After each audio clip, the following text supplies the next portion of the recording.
All right. Good morning, good afternoon, and good evening, wherever you may be. Thank you for joining us. Another episode, Catching Up with Jacob, episode 235, I believe.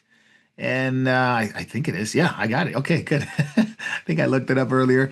And Jacob is not with us today. He is flying out to Singapore. Please keep him in prayer. But we do have David Lister. David Lister, good morning to you on a Saturday. How are you? I am good. It's the middle of the night, and I'm in Bangkok. We're heading down to Chamboro. We've been visiting prisons every day. It's been quite interesting, these new prisons. Very good. Thank you so much for being with us, albeit very early in the morning. So thank you, though, for getting up early.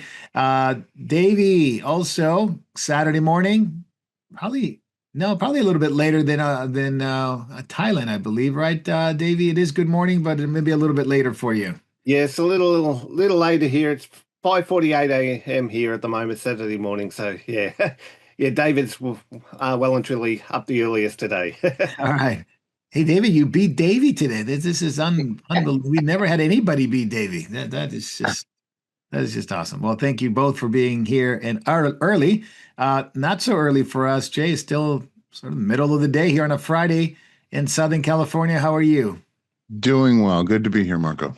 Thank you, Jay. Thank you for being with us. And I just want to welcome everyone who's watching us on YouTube and Rumble and Facebook and Vimeo and Telegram and Moriel TV and RTN. Did I mention? Yeah, I mentioned all of them already. Yeah. And X. And our X account keeps growing. So we appreciate you being on with us live on Catching Up with Jacob. And those who will watch later, once the episode goes up, you will see the edited version of it. But you're catching us live now, and we appreciate you being with us.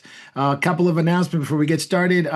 David, do you wanna go first, David? Talk about what when we pray for, obviously for Jacob, but some of the outreaches you guys are doing in Thailand.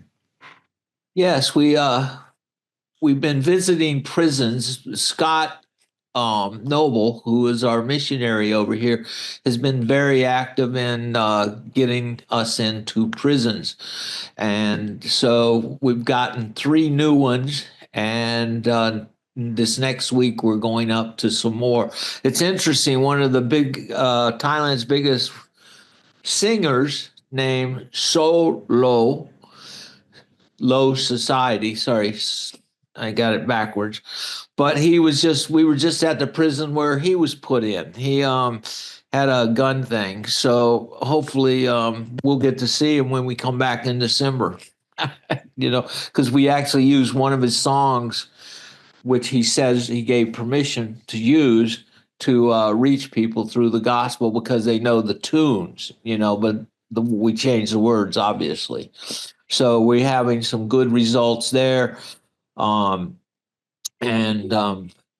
it's just the people were really interested listening to the message of Jesus Christ, but we didn't have one Christian there. And so we were really happy they were involved in the games that answering the questions that Scott does. So I'm excited about reaching new people with the gospel, people that are sitting in jail without any hope, really. Well, this prison we went to was long-term prisons. We go to Chamboro next week, which is maximum security prison. So please pray for the people. They are asking, and they are growing. They wanted Jacob to do a teaching on oh man, a little Balaam, too right? early. Balaam? Balaam, thank you. Yes. So I guess I'm going to have to figure that out, how to get that message to them. So, but yeah, so please pray for the prisoners as if you're one in chains with them. So, Very um, nice. Thank you, David. yeah, but pray for Jacob. His legs are really bad. He's going to fly to Singapore today, where they have modern medicine, top flight care. And so he'll be there today, and then hopefully his doctor is in Portugal right now. But hopefully we can get some good doctors there. There's great doctors in Singapore. So please pray for Jacob and his legs. Yes, thank you so much for Very that. He'll be in Singapore, so keep him in prayer as his recovers from just the trip, and his legs are needing some help, needing some prayer from the Lord, from us to the Lord. Need some help from the Lord regarding that. So thank you, David. Jay, you want to talk a little bit about our platforms, where people can find us, of course, podcasts and the rest. Of course. First, I'd like to just mention that if you haven't already, the two places that you need to subscribe to, which are really growing great, is Moriel Chapel on YouTube. Also, please make sure to subscribe to our Moriel TV channel. It is growing and it is great because it is ad-free. There are no interruptions. You watch the whole things without having to press skip or anything. It's fabulous. And finally, if you are going to go on a long car trip, maybe fly to some exotic locale and give the gospel. Well, you can prepare your message by listening to our many, many podcasts. Great Bible exposition. You have Marco, you have Sandy, you have Jacob. They're all available for download so that when you put your phone in the airplane mode, it still plays. It does still play. I tried it. It actually does work exactly as you say, Jay. Thank you so much for that. And find us in all those locations. You can go to moriel.org, find more information. But all the platforms Jay mentioned, they're absolutely there. And excited about podcast as well, because it's easy to carry with you. Trying to find a signal sometimes it's hard, like on a plane. And you can avail yourself of that. So I'm going to go to Davey. Davey, real quick, any announcements? I know Jacob's heading down there to Australia, New Zealand, and some of the USB sticks that you guys are working on for the rest of the body. Yeah. Well, yeah. Please keep Jacob in prayer, especially regarding his health, his flights, and everything like that. But yeah, Jacob will be in Sydney June 7th and June 8th. 3 meetings, two on the Saturday at 1 p.m. and 3 p.m., one on the Sunday at 10 a.m., Sunday morning, and then in Brisbane on June 10th, Tuesday, June 10th. Two meetings, one at 2 p.m. and the other a little bit after 7 p.m. We will have a new USB available at the conference, about a 64 gigabyte size, full of some of Jacob's more recent teachings. And of course, we'll still have Marco's quintessential Quintana available there too. Yeah, hopefully I'll be able to officially say next weekend, because I've got to have it completed by next weekend. So for the tour, so by next weekend, we should be able to start sending these out to those who have already put in an advanced order. Praise the Lord. Thank you so much, Davey. There's a lot of work being involved in that. The ones you guys made for us would be fantastic. People love them and they appreciate that. If you want more information, please contact Davey. Davey, did I miss it? Did you give your email address just in case people wanted them? Oh, no, I didn't today. Yeah. Okay. But if you're interested, just email me at the easiest thing is email me at davyrosengreen@gmail.com. It's DAVYROSENGREEN@gmail.com. Amen. Yeah, absolutely. And so if you want more information, you can avail yourself of these USBs are fantastic. Talk about podcasts, right? Talk about getting it on a hard drive or on a flash drive. This way you are somewhat, always caveat, somewhat protected. You're not connected directly to the internet. Let's say you can download it from a podcast. It's still your phone, but you could also carry it on a hard drive, on a flash drive. That makes it a lot more, I guess you could say, a lot more protected from being on the internet, and you can carry it with you. And some cars even now have a way to put it into your car. You can play it from there. You obviously can play it from your computer, laptop, and sometimes you can plug it into your iPad if you know how to do that. That would be good. That would be easier to deal with, and you can avail yourself of many, many good stuff on flash drive. So just to remind everyone, please keep Jacob in prayer. keep David in prayer, of course, as they're going into Thailand, but Jacob's health, and that he would have the strength of the Lord to get through the final part of the trip. David, am I correct? This is the last leg of the trip. Is Australia, New Zealand will be the last leg of the trip? I believe so. Yeah, from New Zealand, he comes back to Australia just to transfer and then on to Los Angeles. Yeah. So okay. So that you guys are the last leg of the trip. So great. And so he's almost done with that, but that would take another week. So please keep him in prayer as the part of the team is in Thailand, preaching and teaching there with our dear brother Scott. Keep those men and women in prayer that are helping in the ministry there in Thailand. So Vietnam, I heard went really well. Can't say too much about it here, but we'll talk about it another time. But obviously, Philippines, now Thailand. I think they visited Japan already. It was a quick stop, and then into Australia and New Zealand. So, with all that said, I don't know if we have David. David's still on? I don't know. Coffee. Oh, it's essential that he makes coffee right now because, it is what, 1 or 2 o'clock in the morning? Just about. Just about. Well, I did want to wish everybody in the U.S. Happy Memorial Day weekend. There's David. David, I wanted to ask you as we celebrate Memorial Day, as we catch up here and we start Memorial Day weekend, your family, obviously, your father served in the military for a long time.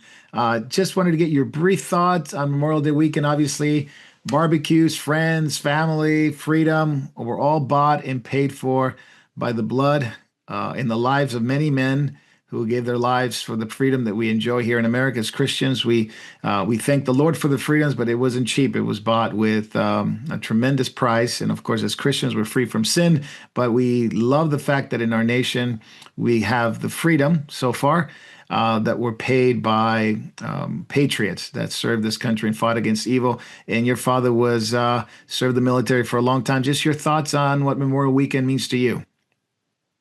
Well, I was thinking about my father this week, and I'm over here, and there's a lot of visitors from Korea. And so I kind of celebrated it a little bit differently. I tell all the Koreans I met that my father went to their country in 1952 and at Incheon, Mm, and they're all and he saw what they did with their country. He got to see all the beautiful pictures and they're from Korea, all the buildings and the freedom they have. And he said, yeah, when you see that they do something good with their freedom, he said it's worth it, mm, and he said, I wish we had went to this 22nd parallel and freed North Korea at the same time. But that's politics. But all the Koreans always say, oh, thank you so much. And they like bow to me and thank you for your dad's service. And and things like that. And they appreciate it, So that's kind of nice that you can actually see people. And it's not just young people, but it's old people that know what America did for them, gave them freedom.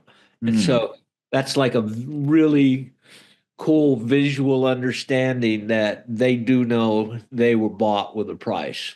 Yeah, And many American soldiers. So that's been good for me because I miss my dad and of everything. course. He loved America. He loved what it stood for, and he served in multiple wars and multiple campaigns and saw a lot of death and saw lots of war. So, but he believed, and if you look at Vietnam, Vietnam looks like America. Mm, You got KFC, Pepsi, Coke. Everything's there.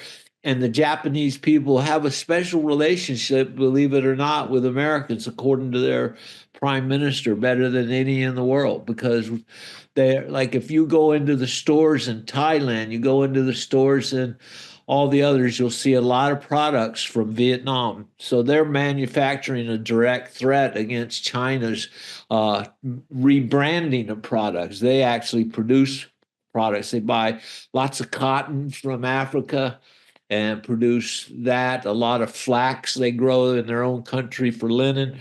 So hardworking people. And They love motorcycles. I have there are so many motorcycles I've never seen. I got a picture, 40-second picture of nothing but motorcycles. I'm talking a mob. Yeah. Nothing, just motorcycle after motorcycle all day long. So Incredible. it's quite interesting.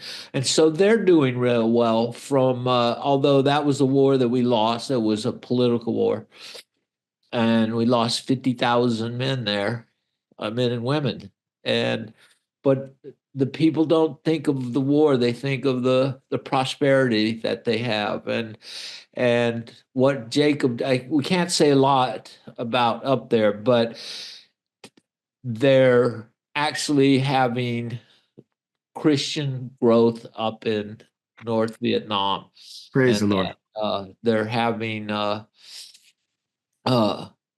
2-year colleges. Their students are now going through to become pastors. So it is growing there. So praise God. Yeah, may the Lord, the Praise grace the of the Lord. Lord be with them. Absolutely. So thank you, David. Thank you for your thoughts on Memorial Day weekend. It's a fantastic opportunity to let people know if you know a veteran, if you see a veteran, thank them, because many men and women have died for the service of this nation. So, with all that said, David, Jay, and Davey. I know Jacob's not here, but let's catch up. David, we'll start with you. Domestic terrorism in the U.S. against Jews and Christians. Street execution style. Two Israeli, one a man, one a young lady. One from Kansas, one from Jerusalem. They're both Israeli, one Israeli American. Shot dead, cold blood in the streets of Washington, D.C., outside the Jewish Museum. Had a tour there. This is right across from the FBI headquarters there, the building. They were killed cold-blooded by a Chicago-born man radicalized. Antifa connections, leftist ideology, shouting "Free Palestine" when he was arrested. This is no longer a concept that we see in America. Well, this is going on in Europe. This is going on in the Middle East. This is right now in our streets.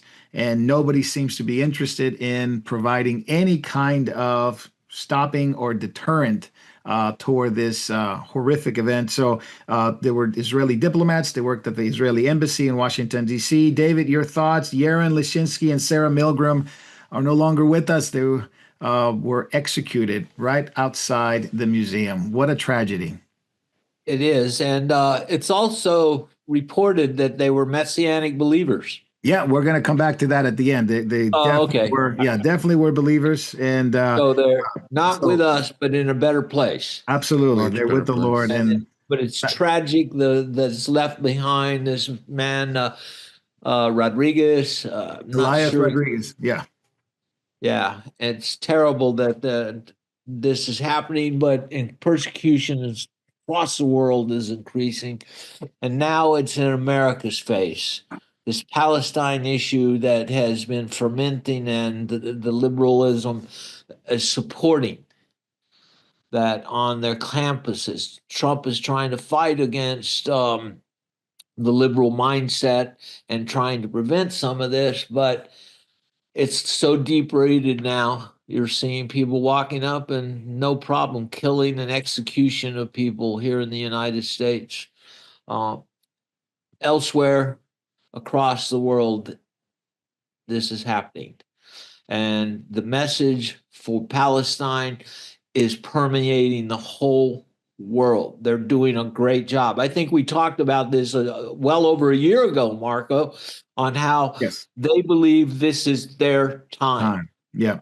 And it certainly looks like it, and they're pushing for their own state, and so there's still some rising questions here of what it's going to look like and what they're going to do and how will they build out of the ashes? Will the world fund them again?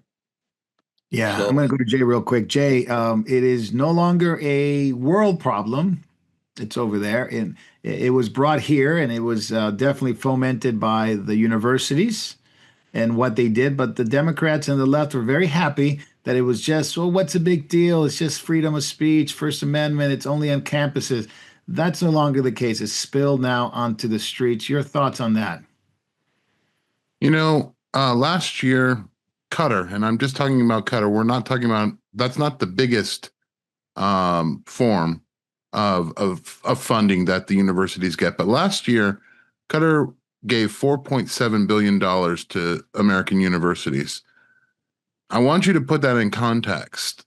When that much money goes to a place that is educating young people, what do you think the indoctrination is going to be? Qatar obviously is going to be pro-Palestinian. So that money buys access to get your message out to students. This man that shot these two people in Washington, he was radicalized probably on a campus. And he was radicalized by organizations that are bought and paid for by Saudis, by Qataris. It's a very unique point in history where we can identify Jewish nationalism as an evil satanic thing called Zionism. But yet, when it comes to the colonization of the world, not a small piece of land in the Middle East, we have no language that would call the Islamic colonization of the world in the same terms. And in fact, in the consciousness of people, they're more tolerant of Palestinians because, well, Palestinians are Arabs. But let's be truthful here. They're Arabs. How many places outside of Arabia is Islam and Arabia colonizing? Well, right. The whole world. Africa, Europe, etc. So I there needs to be from the other side. There's not a good response. Everyone in the academic world, in the leftist, and now even in the right wing, are moving to the Jews over everything. Well, if they did, they'd have a much better propaganda. They have much better propaganda. They're losing the war of propaganda right now. Yeah, if they do have that, they're doing a terrible, terrible job of not only protecting themselves, controlling the world, and controlling the media. Davey, I'm going to go to you. Davey, your thoughts all the way from Australia. How does it look like from there when you see you've had dealt with your own anti-Semitism in Australia, in Victoria. You were to Sydney just not too long ago and you saw it firsthand. But when you see something like this, you haven't quite had that in Australia by the grace of God, but we have it here now. And maybe signals to the rest of the Western world that this is something that is going to be now on our own streets. Yeah. Well, that was the one thing that was surprising about the attack. The attack actually kind of didn't surprise me, but I actually thought it would have actually happened here in Australia first. The anti-Semitism here is that bad that that was the only thing that surprised me. I think we're going to see this kind of thing happen more and more, unfortunately. We've had so much talk from our politicians about anti-Semitism. They're going to fight anti-Semitism, but that's only just been a cloak for passing other bills, which is going to basically censor free speech and that kind of thing. They haven't been legit. In fact, our politicians are largely at fault for a lot of this, for pushing the Free Palestine narrative and for not doing anything about it. It's kind of like, I mean, it's crazy. You cannot. You'd be arrested and charged for, the stupidest little thing, but to actually incite violence against Jews or Christians, that's acceptable. That gets a free pass here. So I'm just surprised this sort of thing hasn't actually happened more or sooner. I do pray for the Jewish community here because I think it's only going to get worse. Penny Wong, the ABC. Penny Wong actually she condemned the attack, but she in a way is kind of responsible for it too, because it was only a few days later she came out with some anti-Semitic thing. But the ABC, they even did a spin on it where they were kind of trying to justify the murders of these two people. So that shows you how gutter the ABC is. Wow. But the mentality here, the mentality of people here, most of them are tuned out. Most of them, they only hear a little bit of the news. And now I kind of understand why, repeat the lie often enough, and people will believe it, Yeah. because people are really only here. I've realized this more and more in recent weeks. They're only really concerned with their own lives here in this world. They're only really concerned with, their holidays, their children's weddings, or what the latest thing going on in their life is. And then they just hear little bits of snippets. They hear that. Oh, they hear, yeah. Israel's the oppressor. They hear that, oh, Trump's bad. They Yeah. believe all that stuff, and they never really digest it or look into it. They're not taught to critically think here in the schools, but it's the people of my age and older who are the guilty ones. Mm. We should be setting the role model for the younger ones, showing them how to critically think, showing them how to process information. But we're not, and the church is just as bad here. The church is just woke signaling here too. They're just Wow. as bad. But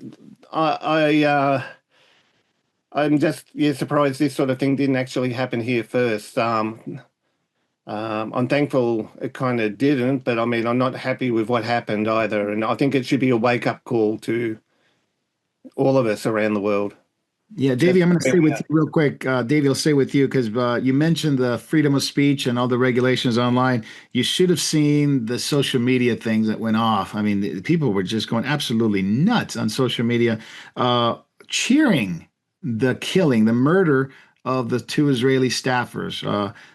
You had social media saying more Luigi, more Elias. Of course, talking about Luigi Mangione, who killed the healthcare CEO, as it were, just cheering it on, saying, "Well, this is part of the violence that needs to take place in order to get justice."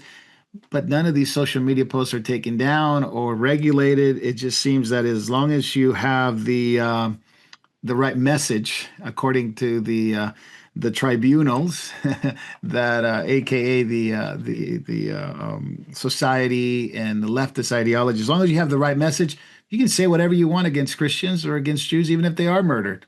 Yep, it's double standards, and this is where, if you were in the UK at the moment and you put up some post about, uh, you know, um, migrants coming into the country and taking jobs away from people or something to that effect, something that's pretty a misdemeanor.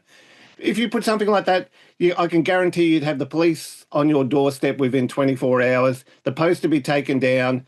You'd be imprisoned, fined. They would make life difficult for you.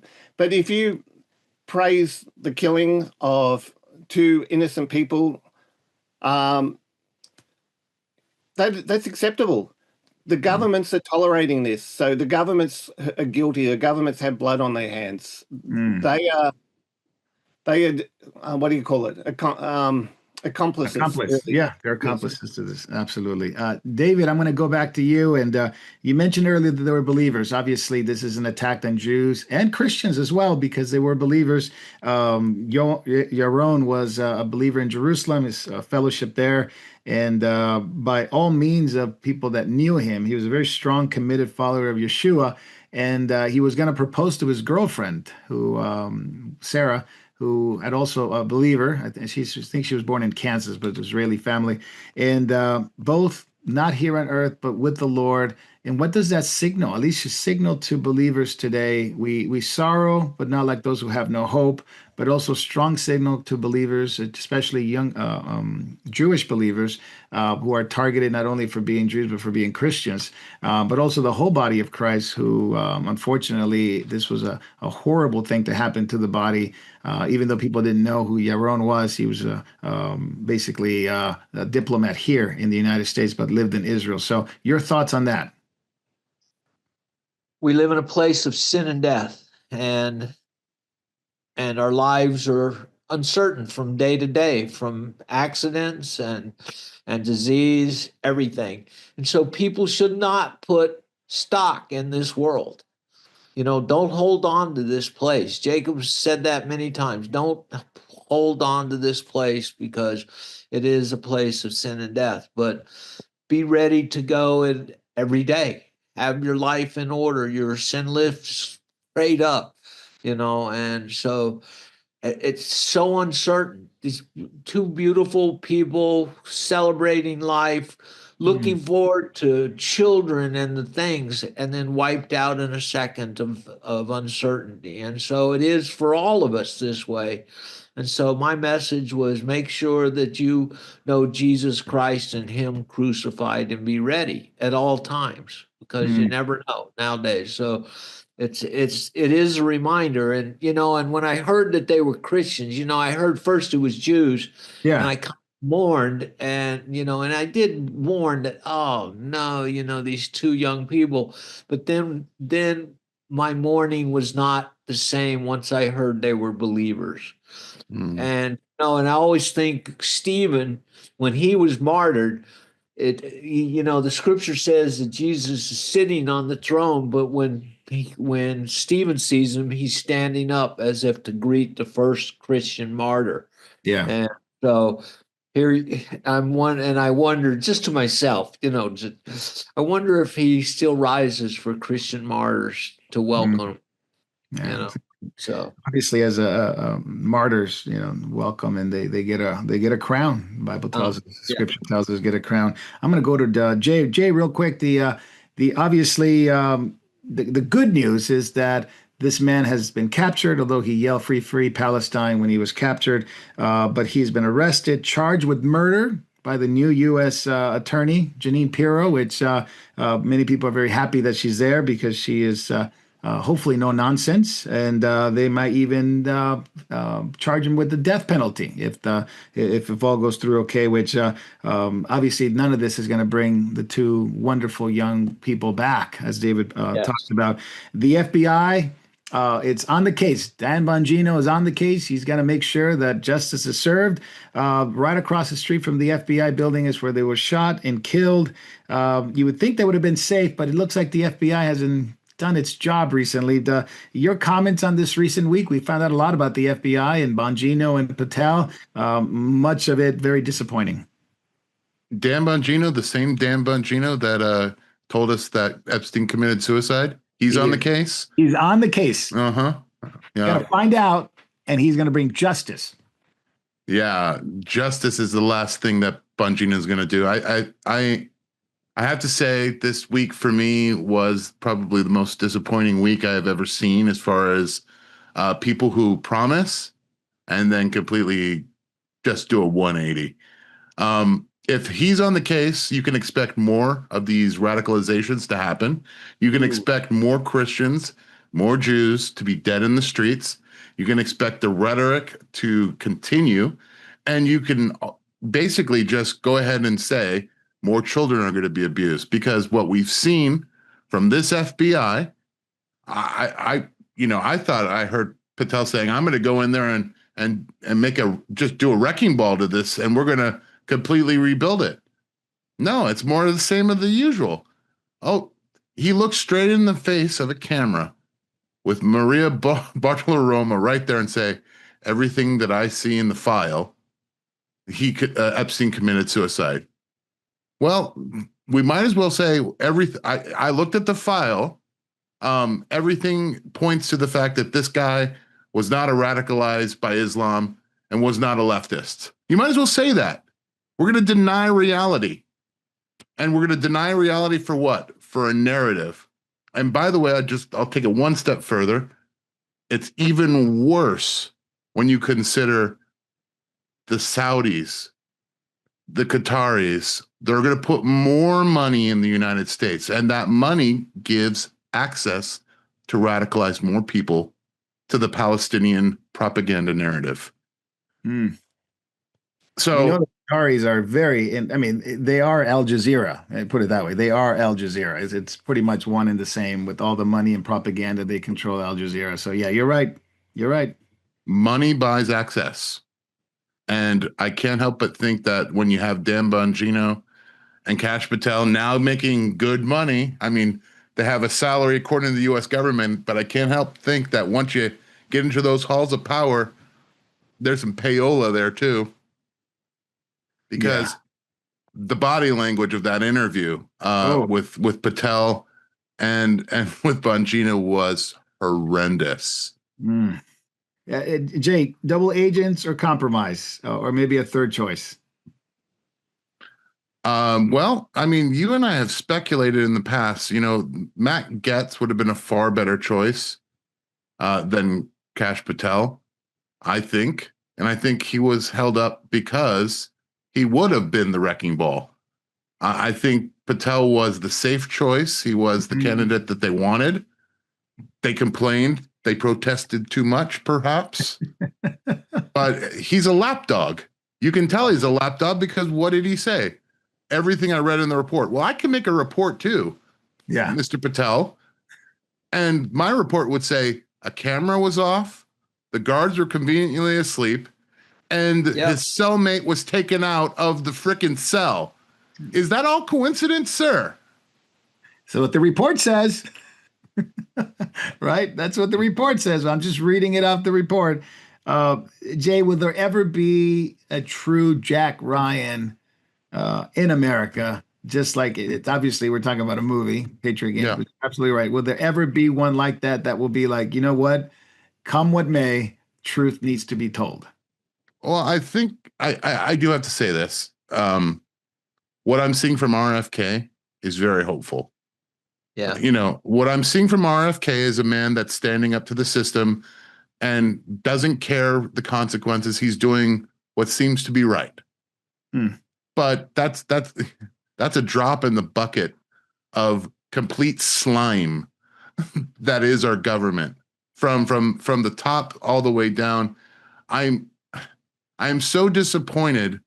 I had such great hope for this administration, but time and time again, whether it be Paula White, whether it be deals with people who ideologically are America's enemies. You cannot have peace with fundamental Islamic regimes and say that you have friends, a democratic friend. When's the last time there was an election in Saudi Arabia? Oh, no, never, ever, never. Yeah. When's the last time a church was built in Saudi Arabia, a Christian church? Never. Okay. Never. When's the last time a new Islamic center was built in the United States? Well, being built. 4 of them. David, let's try to go to you real quick. Your thoughts on the FBI? I mean, FBI is in shambles. I mean, a lot of people have hope, like Jay, like myself, that hey, this might be God's grace in terms of getting the right people in there to make anything possible to make it right, at least somewhat right. I mean, we're talking politics and compromises, which is part and parcel of it. But at least maybe the right people would get in place, all to be disappointed. Lots of people are disappointed in Pam Bondi. Lots of people disappointed in Patel. Lots of people disappointed in Bongino, to say the least. What about you? Well, I've never been a fond of the FBI. From finding out that they spied on my generation, nothing's changed. They're still spying on Americans, and the one guy that had to leave the country that told the truth is over in Russia. He said, "Hey, look, they're spying on you. They got all your records and everything." Snowden. So, Snowden. Snowden, yeah. Snowden, yeah, he's so I'd like to see the FBI dissolved. That's, I think, when an organization just gets so bad, can it be fixed? I don't think so.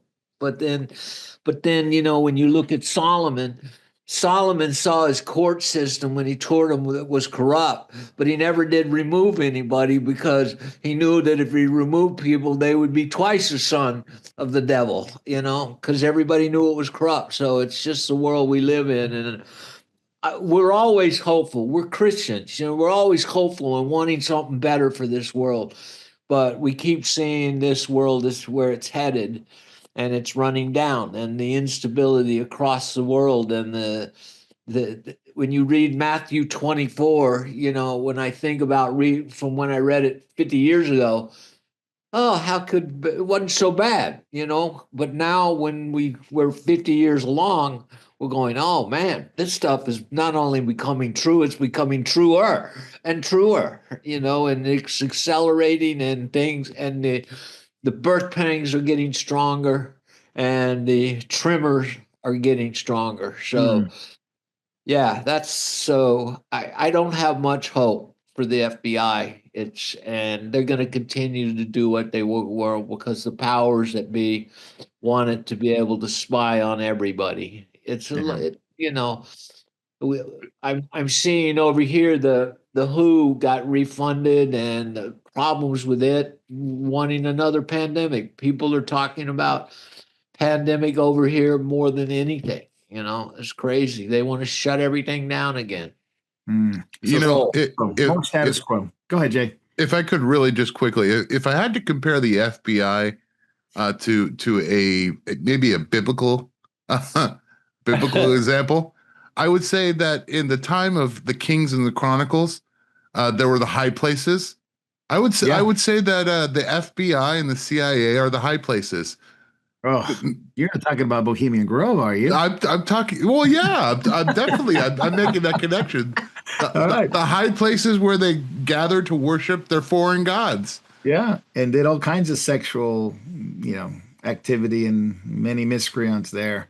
What a mess! What a mess! This is why as Christians we long for Jesus to come. We long for righteousness to dwell land because you can't find a righteous man on the earth. It seems like I remember Jeremiah was told by the Lord, he was going to judge the place, and Jeremiah's like, well, what if I go to Jerusalem and if I find righteous people? And God said, if you find a righteous person in Jerusalem, I won't judge the place. He couldn't find anybody. And this was the priest, and this was the temple priests and the scribes and the leaders. They were all corrupt. What a time. And what a time. And you definitely feel like, in Jeremiah's days going into going into churches, you feel like you're going into a den of thieves, going into places of worship. You feel like, what is this? What have we become? But there is a time for repentance. I want to switch gears very quickly to Israel and the nations. And I'm going to start with Davey here real quick. Davey, Netanyahu spoke about the plan, Gaza, relocation of people from Gaza to other places, maybe Trump's plan of getting them into Libya and all that. But the reaction from the world, and I wanted to start with you because the reaction, of course, from the world has been very similar to what Australia has had reacted to Israel over the years, especially in the Albanese administration. And Netanyahu says he's going to continue to get Hamas out of Gaza. That's his goal. Get the hostages back. But the world has literally turned on that specific issue, that he is killing Gazans, he's killing Palestinians in Gaza, he's not giving them food. And we all know that Hamas has been very good about taking food away from all the aid that comes in, has been taking it for them and not to the people, never really gets to the children, never really gets to the people. But you've seen the UK, France, other nations come and repudiate Israel, blocking them. Trade negotiations have been stalled. Your thoughts on that particular part, and you can comment on other areas too regarding Israel and Gaza, but what you see from other nations. Obviously, I don't know off the top of my head if Albanese has made any comments or Penny Wong has made any comments regarding that. I'm sure they have, but we just haven't seen it. But I'll turn it over to you. Yeah, I definitely know Penny Wong has made statements. I haven't heard much from Albanese of late, not since he's, haven't heard anything since he's got back from his visit to the Pope. Oh, joy. But, yeah. But, yeah, what we see happening is basically what the Bible said. Basically, the whole world is turning and coming against Israel. The crazy thing is, it's kind of like the more they come against Israel, the more they kind of ramp up let's just take Australia, for example, pushing the welcome to country and, all that kind of thing, acknowledging the indigenous people of the land kind of thing, but they will not do that with Israel. Mm-hmm. Yet what they're actually doing with the welcome to country things here is a lot of it is a con. It's a money-making scheme. Basically, like at a AFL game, the average welcome to country ceremony there costs around about $10,000, which is being paid for by our taxpayer Wow. money. But I'm digressing a little bit, but we do see the whole world turning against Israel at the moment. Our leaders, they're pushing for the Palestinian state. I think Netanyahu,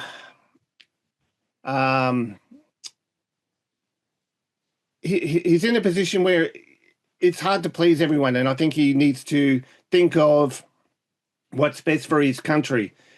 It's kind of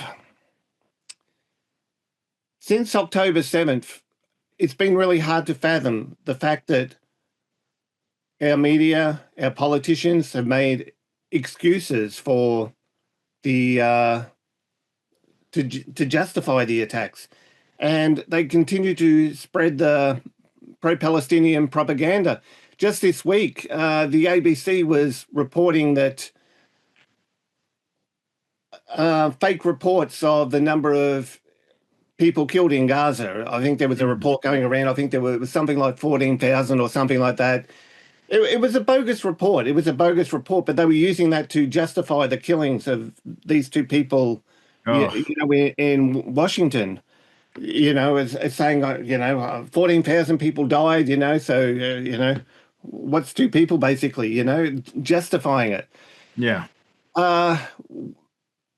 Israel's becoming increasingly alone here. They've got an ally with the US at the moment, but we're seeing Macron, we're seeing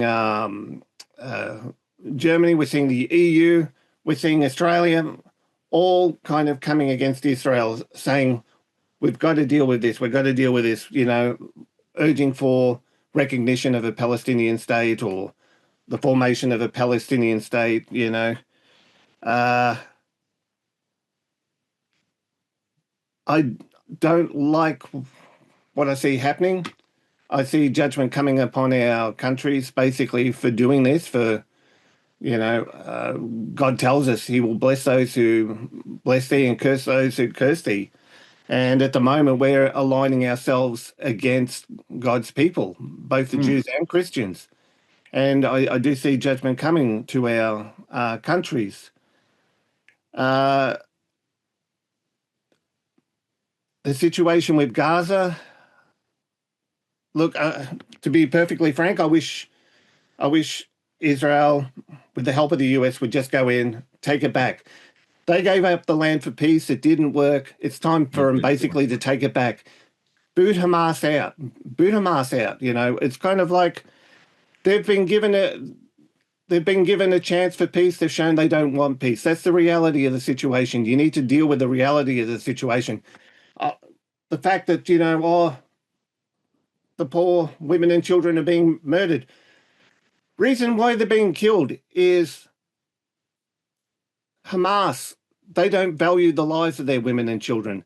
They'll build their rocket bases, their attack bases under schools, hospitals, in the area where women and children are there to shield them from being attacked, because Israelis do value life. They'll do everything they can to minimize the casualties. What the Hamas do is they do everything to maximize the casualties. And the reality of the situation is, look, they just need to make that move. Gaza needs to be taken back. You cannot appease the enemy. Trying to appease the enemy is only going to lead to more bloodshed, more killing, and that'll only lead to further, what would you call it? Negative reaction from the world. It's kind of like they basically need to make their move, and they need to make their move soon. It'll be an unpopular decision by the world, but Whatever decision they make is going to be unpopular. You need to do what's best for the country. They need to do what's best for Israel at the moment. To your point, Davey, and I'm going to go to David Lister in a minute. To your point, Yahya Sinwar used to make this comment, and we know he did because of the emails that have been intercepted and some of the videos that he has mentioned that he wanted more casualties in Gaza. He wanted it. He wanted more casualties. He didn't care about his own people because he says we could always use it to blame it on the Jews. So the fact that they could build a rocket factory in a school, in a nursery, in a hospital, they can have soldiers in people's homes. That didn't really matter to them because to them it was just numbers. It wasn't children, it wasn't women. It was just how can we blame this on the Israeli IDF, on the Israeli Defense Force? So to your point, it's absolutely true. David Lister, I'm going to go to you real quick. Trucks have entered now Gaza after obviously some of the blockade was there to get Hamas out of there, but the people just seem to absolutely love Hamas. They don't want to overthrow. I'm not blaming the little children, the innocent ones that they don't know. They're just pawns unfortunately, by Hamas, being used by Hamas. But now there is a 30 days in trucks have entered in. This has caused France, the UK, the EU. Davey mentioned Australia. Some of the comments are made, but at least for France, the recognition of a Palestinian state is on the table. They want to almost like hold it over Israelis' head that unless you do what we tell you, we're going to do this. And then, of course, the UK has suspended trade talks. And all you have to hear was David Lammy's horrible speech in Parliament. Unjustifiable, he says, morally wrong. Never talking about all the morally and unjustifiable things Hamas does. It was laughable on one end, tragic on another sense. But Europe has really taken this role, David, of not just being anti-Semitic, but holding the flag and leading the charge against the Jewish people.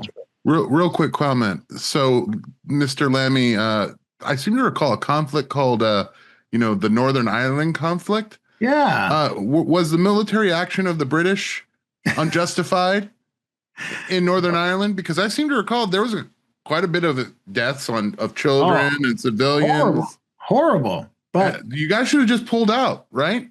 Yeah. Right. Just let it play out. Let it play out. But no, they had to do it.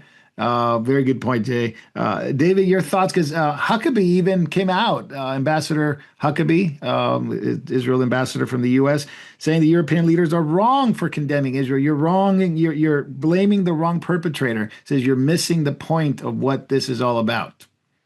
Yeah.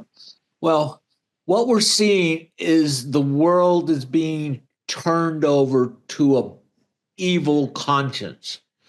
The Bible talks about a good conscience, a bad conscience, a seared conscience, and then ultimately ending in an evil conscience where evil is called good and good is evil. And this is what you're seeing. People are rallying behind a terrorist organization that is guilty of the sins of the Canaanites, the incredible things they teach their children from the time they can talk to hate another people, specifically the Jews.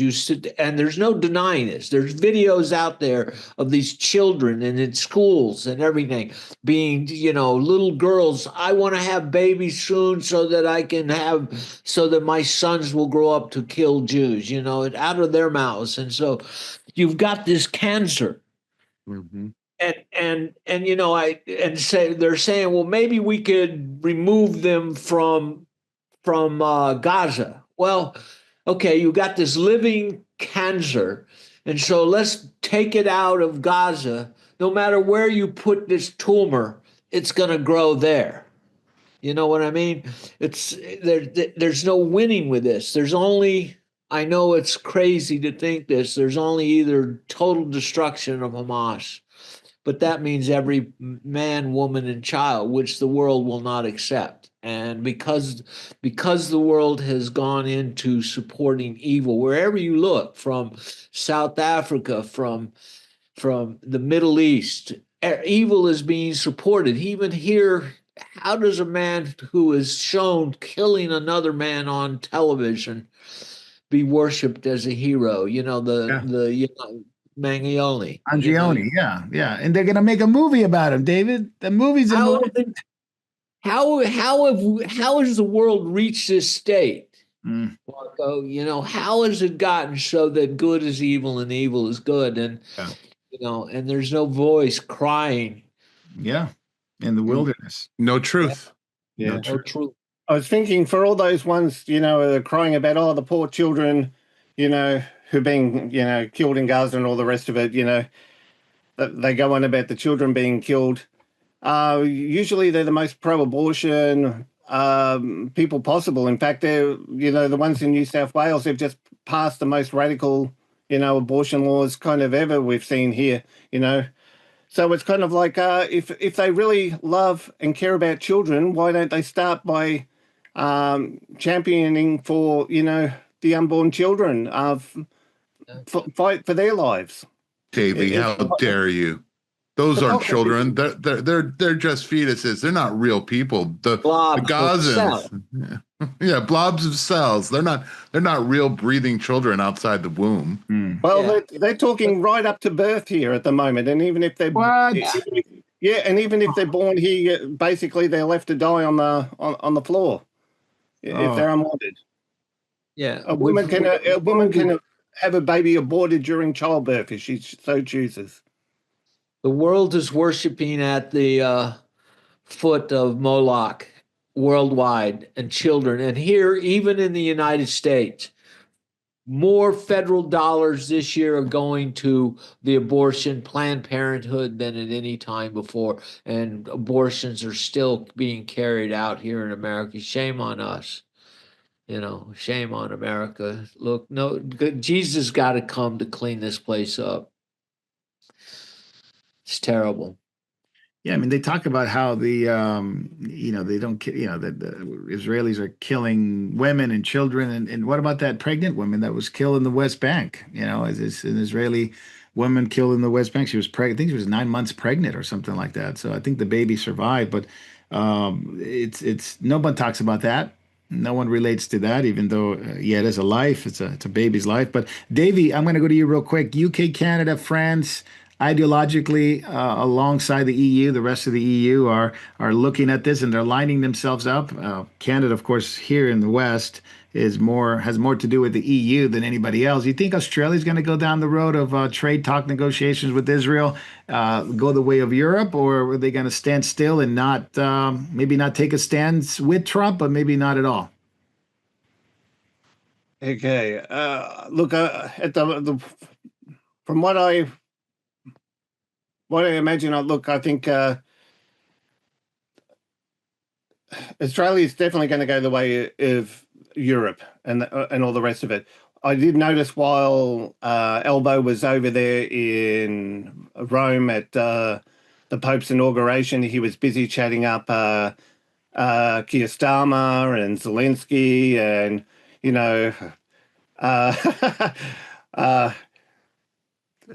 yeah, I better be good. I better say what I was thinking.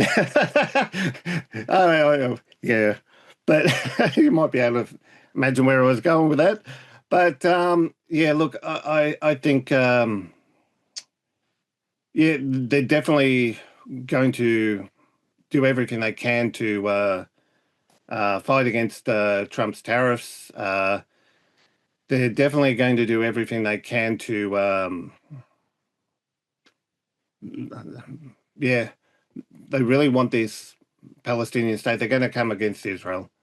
Our government, Elbow's been a pro-Palestinian dude from, back in his college days. So incredible how they get into power right around this time. Jay, I'm going to go to you real quick. The EU, not only against Israel and putting some trade talks on the back burner, but now they bring in Ukraine to these trade talks and ban Russia.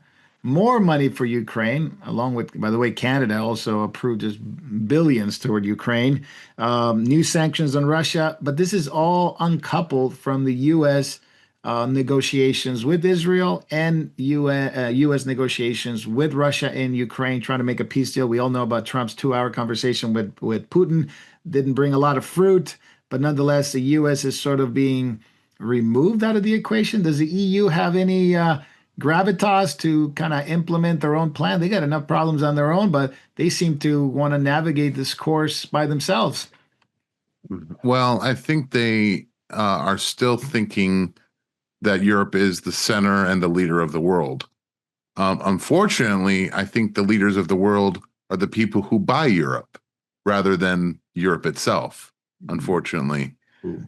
And, the people who buy Europe, unfortunately, they want a continued conflict with Ukraine and Russia. They want to punish Russia. And I don't know what the end goal is really with this. Russia's not going to throw up their hands one day and say we're sorry and give you the land back. That's not going to happen. We're too far down the road. So there really is no solution other than continued punishment of Russia. But we have to ask the question: why is Russia being punished? That's a great question. Maybe they made the great sin of not listening to Europe. But this brings up a bigger question. EU is so interested in continuing a conflict where little children are dying and being blown up, civilians are dying, women and children, and thousands and thousands of people are dying in Ukraine, but they want to stop a war between the Jews and the Palestinians. That doesn't compute. Shouldn't they love life equally? Are there good people that die, and there's bad people that die? Are lives worth more in their eyes in Europe? Some lives? I guess some, but not really. Ukrainian lives, very, very, very, very, very cheap. Palestinians, very, very expensive. Yeah, no, it's like we said, even when the war started, until the last Ukrainian, that's really NATO and the EU's support, until the last Ukrainian to get what they want. David Lister, I'll go over to you. They're not waiting for Trump. They want to make a deal with Iran. They want to make a deal with Ukraine. I think they're going to make a deal with Russia. They want to make a deal with the Palestinians. Europe's in trouble financially, all kinds of problems going on. This will lead into the global economy talk that we're going to have. But what is Europe dealing with here? Why are they so adamant about being first among, I guess they always say we're equal, the five eyes, but they want to be first among equals? Well, I think Europe, and just like most of the rest of the world, they all hate Trump and they all want to see the United States collapse, and they think if we can get the U.S. out of the way, then they can ascend to the position that they've always deserved, and that's the thinking that we're standing in the way of their greatness, but they've never been great. They're always fighting among each other, and Europe is going to continue because Jesus has told us they're not going to get along. What does a Polish guy have as far as understanding with an Irishman? It's they can't even get along on what. We lose David? I think we lost David. Yeah, I think we lost David. Jay, I'm going to go over to you real quick. I'll make a real quick comment that I will go back to. I have a novel solution. Yeah. Since we're talking about Palestine, as David so eloquently mentioned, that it was like cancer. Yeah. Here's a novel idea. There's lots of burnout towns that were probably really nice in Ukraine as compared to Palestine. We could relocate them to Ukraine. Then Zelensky will get even more money. Honey, he'll get double. He'll get the double. Yeah. Go, David, back to you. I think we lost you for about a few seconds. Yeah, it came up, said it was unstable, my connection. Here it is in the middle of the night. You would think I have a lot of connection. Yes, people are watching Netflix this late or early in the morning. Yeah. Yeah. So anyway, it's I was saying about the EU wants to ascend, and they can't even get along with each other. You know, Paul, what does he have in common with an Irishman? These guys can't even get together on what type of plugs they're going to put into their wall sockets. They're all different. So Jesus told us these guys are not going to get along, but they want to ascend, and again, they're in love with war. They're in love with death. And they're upside down, thinking that, oh, we can stop Russia. You know, with the military power that Russia has with these hypersonic missiles, he could take out 15 capitals with one missile Quickly. quickly, you know, before they even get out of bed from the phone call that a missile's on the way. You know, they'll be dead. So it, it, instability is coming to the whole world. And this will bring forth a lot of changes in the world. I mean, when I look at everything in the financial markets, which I think we'll talk about later, it's everything is on a seesaw. Well, let's get into it now. It's because it's the next thing. Bond copolypse. That's what they call it. You know, the bond market is struggling. Oil is surging. Obviously, the problem with Iran is causing that. Moody's downgrading the U.S. I think credit rating. I think the lowest since like 1917 or something like that. So let's talk about that. In particularly, U.S. and Japan are Yeah, the main troubles at this moment. Now, Europe is in shambles, China's in shambles, but right now it just seems like it's bigger than what happened to Greece way back in 2010, 2012. I'll turn it over to you, David. yeah. It's like I said, the economy is like on this seesaw. It's just barely going up and down. It doesn't know what to do. People are thinking, should the central banks jump in? And this is the case in Japan. Why they had some problems is they wanted the central bank again to jump in and help stabilize the markets, and their bonds are falling. But money always has to go somewhere. So where is money going? We're seeing money is now moving into India Yeah. and everything, but they better pay attention to the world's things because they got investments around the world. And for America, this seesaw is they're really looking for a bad jobs report. You know, they want Trump's policies not to work. So if you get a bad jobs report, maybe the Fed will come in and do some rate cuts because we're seeing our bonds go up so much and we have trillions of dollars, which has to be renegotiated by the end of this year. So we need to get cuts anyway. Inflation is down. You know, we've hit our goal, but yet the Fed is still refusing to enter in and start doing rate cuts so we could get the people could start borrowing again on houses, which is what America is built on, is our real estate markets and the moving of money. And so I mean we're finding commodities all over the world lowering. I don't know if you saw Argentina, who blessed Israel, by the way, has Yeah, they found the did. largest copper deposits, gold deposits, and silver deposits there's been in the last 20 years. Gee, look what happens when you bless Israel. You Man, know, we're blessed, Argentina. yeah. And wonderful people, wonderful people. And so Japan is teetering, and we'll see what happens. But and also, like I said, the markets don't see there's great instability. Okay, they're hanging in there. I think I'm down 0.1% in my investments, not much, you know. So it shows you where the markets is just teetering there, and we'll see what happens. But I think there's some uh, um, within within the markets. You have I lost my thought. Sorry, made me need another cup of coffee. But I, I do need know that if the bill that has been advanced, which people think is going to add $3 trillion of debt to the economy, and this is what's scaring people and why the downgrade of Moody's. Although, if you remember, back under Obama, Moody's did this just on the advice of Yeah. Mr. Obama. They're kind of liberal. in their thinking. They don't really love America either. No, But Joe, same thing with Joe Biden's administration. Nobody batted an that's eye. Yeah. yeah.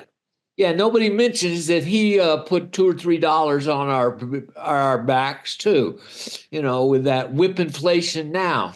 Yeah. Which, and Biden. I Biden. remember what bread and eggs cost. Okay, but if the Senate comes in and brings some stability, which is the natural history of the Senate, the House was made to be flash and fire and bring, all this debate and everything. But the Senate was always supposed to be men that stand back and then try to bring stability to the issue. So if they can cut some things, and we do know there's some people that want to cut in the Senate, and maybe if they come out with something and increase some things, taxes or something to balance it out, maybe we'll see a good turnaround. But hopefully, let's hope the Senate does what the Senate has done historically, bring balance to this. And because I know Mr. Trump wants to get a lot of these tax cuts in, especially the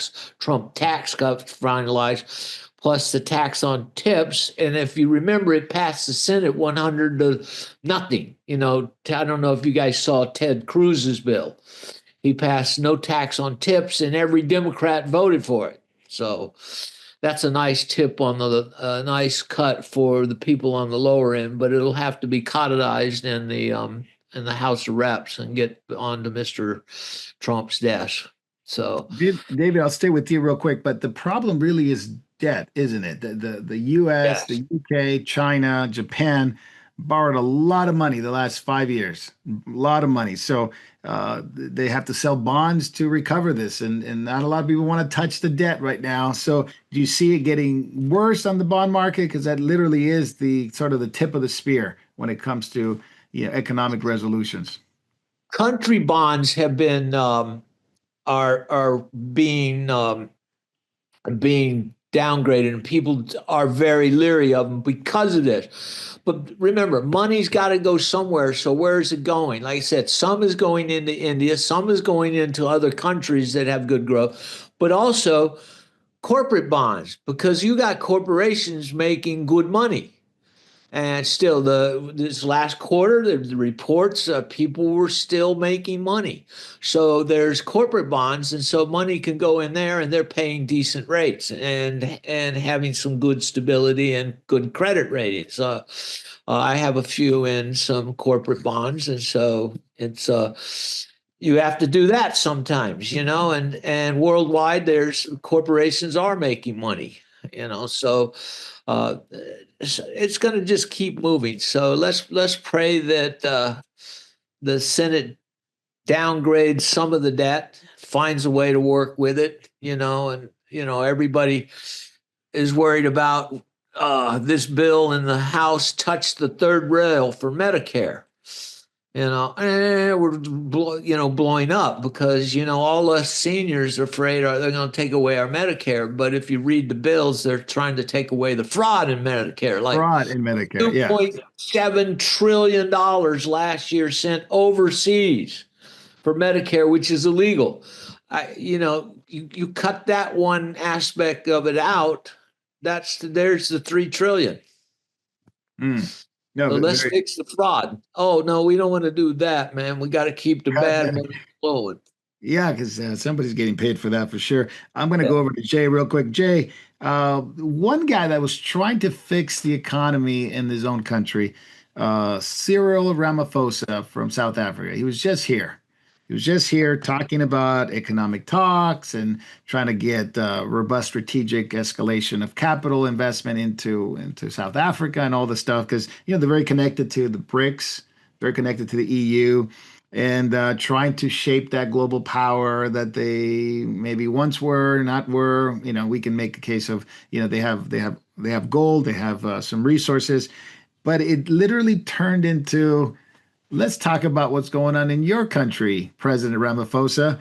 So it went from strategic talks about economics and sanctions to now, what about the genocide of white South African farmers there. So let's start with you there. And it wasn't comical in a sense of obviously these are tough issues to discuss, but his reaction to Trump taking him to task on allowing literally this is a genocide of white farmers in South Africa. Well, I don't know if Ramaphosa was being coached by Kash Patel, but his body language was exactly the same.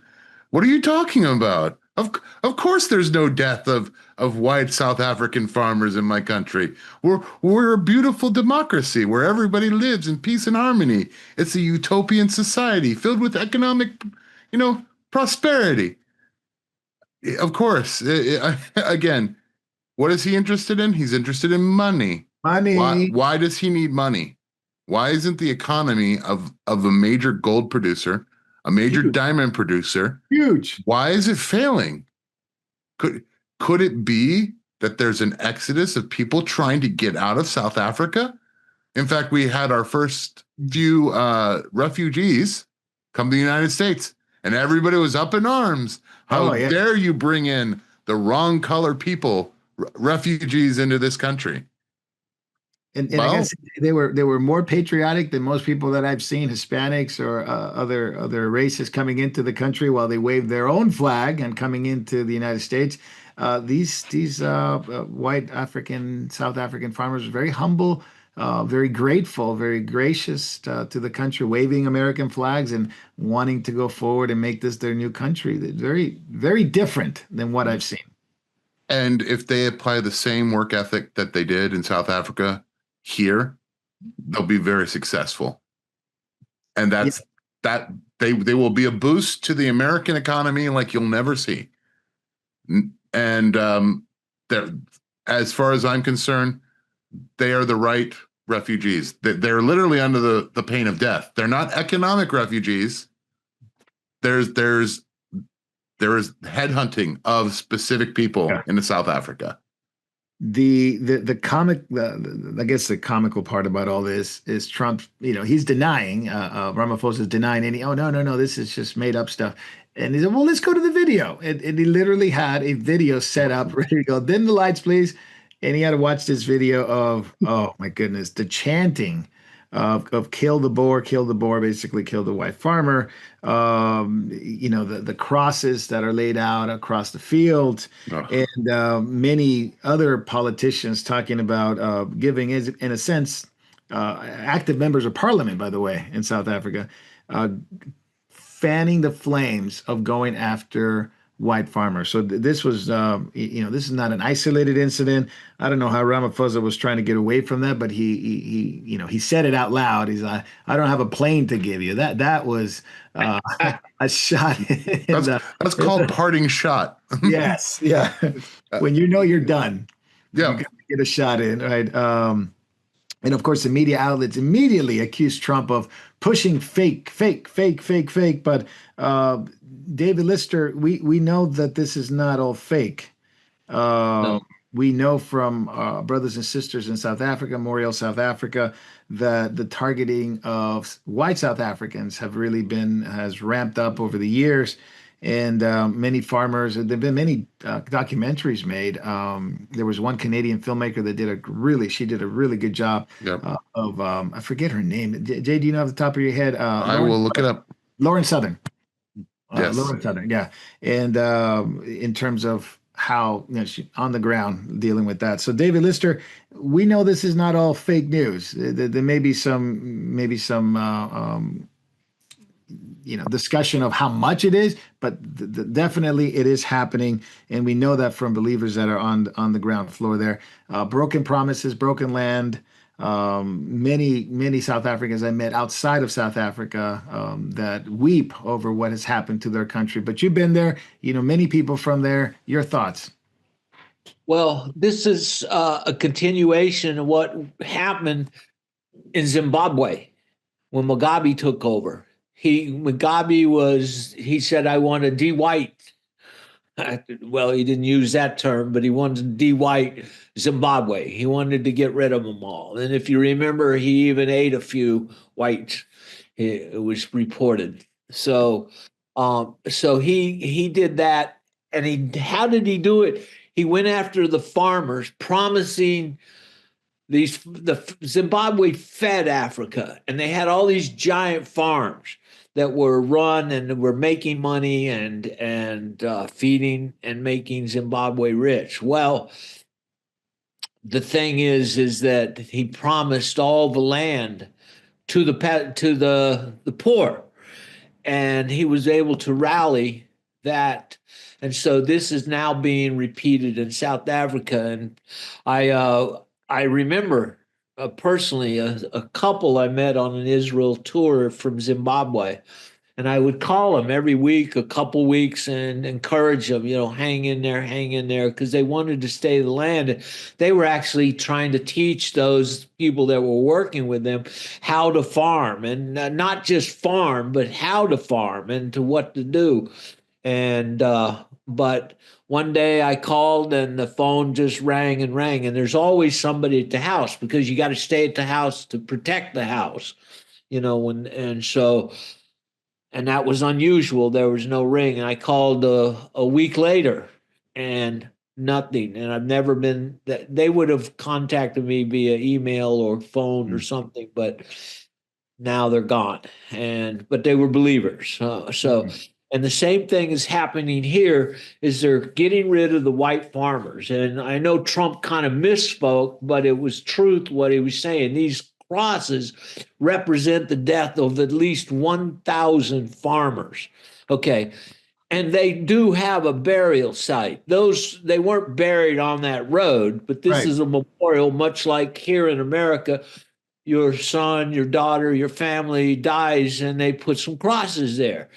And so this is to memorialize this and to bring this forth to show the world that a tragedy is going on. Now, it's not a genocide. We're not going to get rid of all South Africans. Many have gotten out of South Africa already, including Rihanna and Pierre, who are Christians and got out long ago and have reestablished their life. And please pray for Pierre as he's recently lost his job. Our New Zealand administrator. He's got good tech skills, so he'll probably end up somewhere. But in South Africa, they're killing the farmers. They're promising the land, and so is that what's going to happen at the end? Well, no. What happens is the rich politicians get the best lands, and the poor people get moved over to the crappy land where you can't grow anything. So the poor remain poor and the rich get richer. And it's the love of money. It's nothing new under the sun here in South Africa. And yes, the whites are being, they want them out. And recently, I don't know if you saw, but there's hundreds of people in the gold mines that produce money for South Africa are trapped in a mine down there in South Africa. It said hundreds. It literally said hundreds are trapped inside. So gold production has slowed down. So anyway, what a mess in South Africa. It's nothing new. It's been done before, and they're doing it now. And yes, he came and lied and said, "Oh yeah, a funny shot. Yeah, no plane, but yet." What a What liar. are we going to do? They look, Mandela, who I don't believe is bad as the terrorist he put in behind him in the ANC. There's films out there you can go watch him after he was released from prison saying, "Kill the Boers." Yep. And ongoing, the youth have gotten in to kill the Boers. So there's free reign and no justice for if you're white. No. Davey, I'm going to go to you. The ultra anti-white president Ramaphosa, who's been caught on video saying, land expropriation, land taken away from white farmers with no compensation, armed with the government and trying to take away land. And we know this happened, and even though they try to deny it, but you met believers in Australia. Actually, believers in Australia and New Zealand that are from South Africa, wonderful believers. David mentioned Rihanna. David mentioned Pierre, but you met others. And when I was there, it was quite amazing. A lot of believers in our meetings were from South Africa. It was quite amazing. What wonderful, godly people. But your thoughts in Australia? They received a lot of immigrants from South Africa. I think, especially in Perth, which I think it's closer to South Africa, so a lot of them came into Perth. But your thoughts from an Australian perspective, and having met a lot of believers from South Africa. Yeah, well, actually, when we were in Perth, I think over 50% of the people attending the meetings there were originally from South Africa. So there are a lot of South African immigrants here. Even in the town I live, there's quite a number of South African, refugees.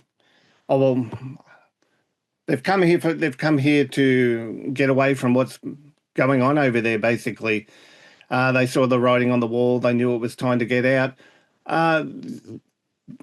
One of the great things is a lot of them do have a some kind of Christian faith too. I'm talking just in general. I'm not just talking about the believers that we met in, at the meetings.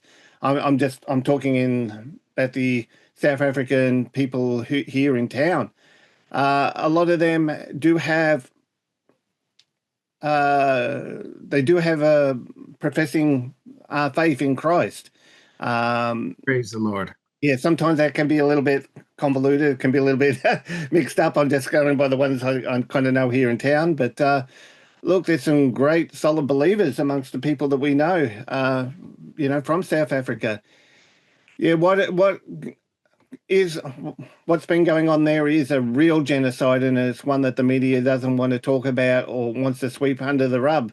And even recently, I was surprised it was reported on our mainstream media here. But all they did was use it as another thing to paint Trump as, Trump bad, that kind of thing, just to make him look like an idiot the way they portrayed it.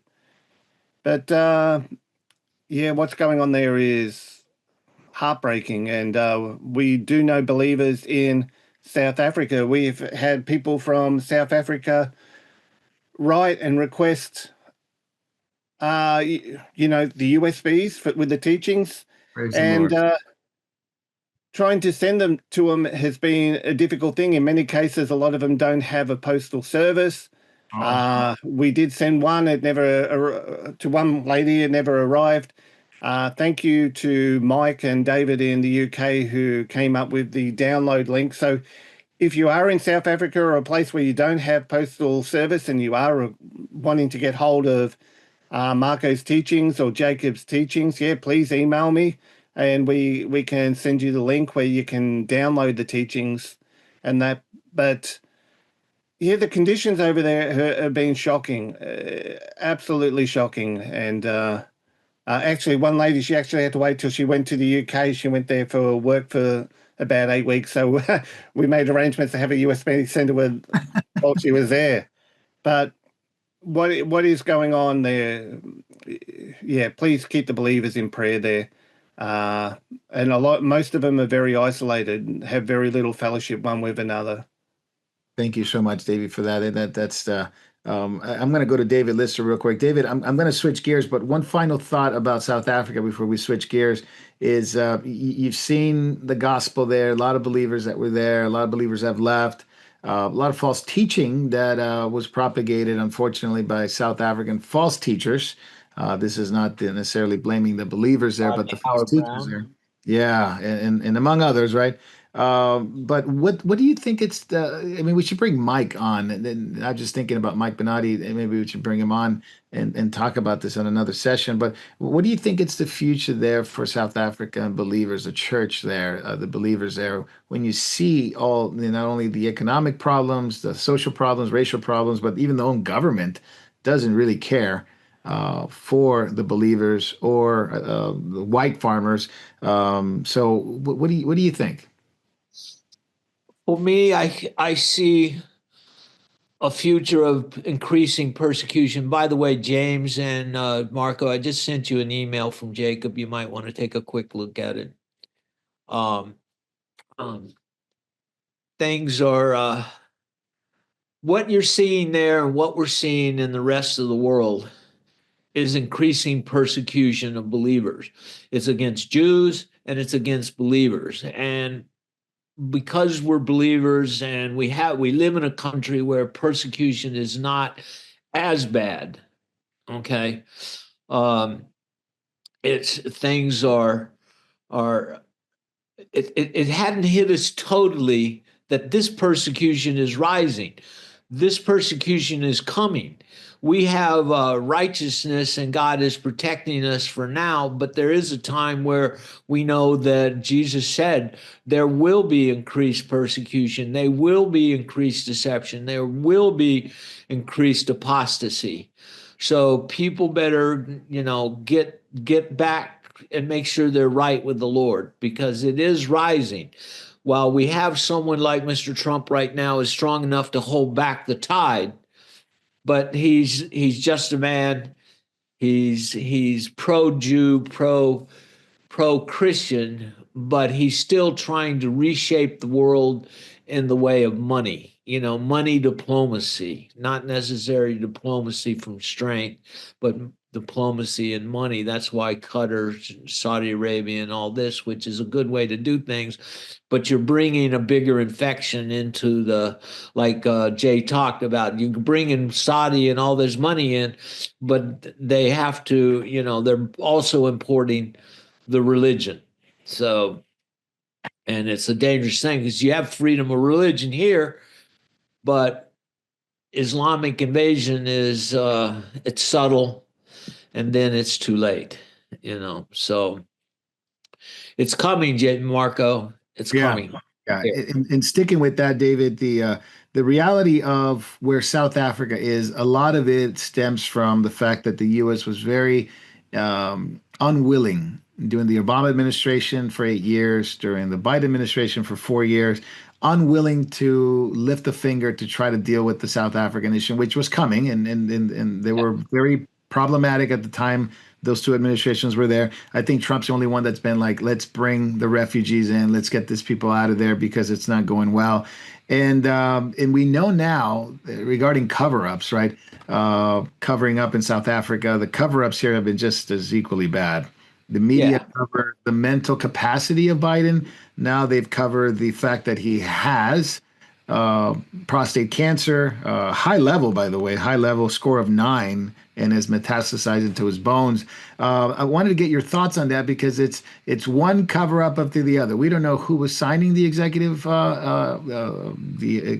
orders. We don't know who had the auto pen. We don't know when they knew about the cancer, when they knew about the mental acumen of him, and when it started going down. They're going to do an investigation. It's not going to do much. But a lot of the problems come from the fact that the media covered it. Now the media wants to be the investigative journalist for these cover-ups. I don't know how that's going to work, but Biden's mental deterioration has been clear. Now the cancer's here. It's a big problem. One congressman says this is one of the biggest scandals in American history. We don't know who was president for 4 years. That's right. Yes, we do. He was in his basement with his sweatpants. Come on. Come on. I have a pen and a phone. That's right.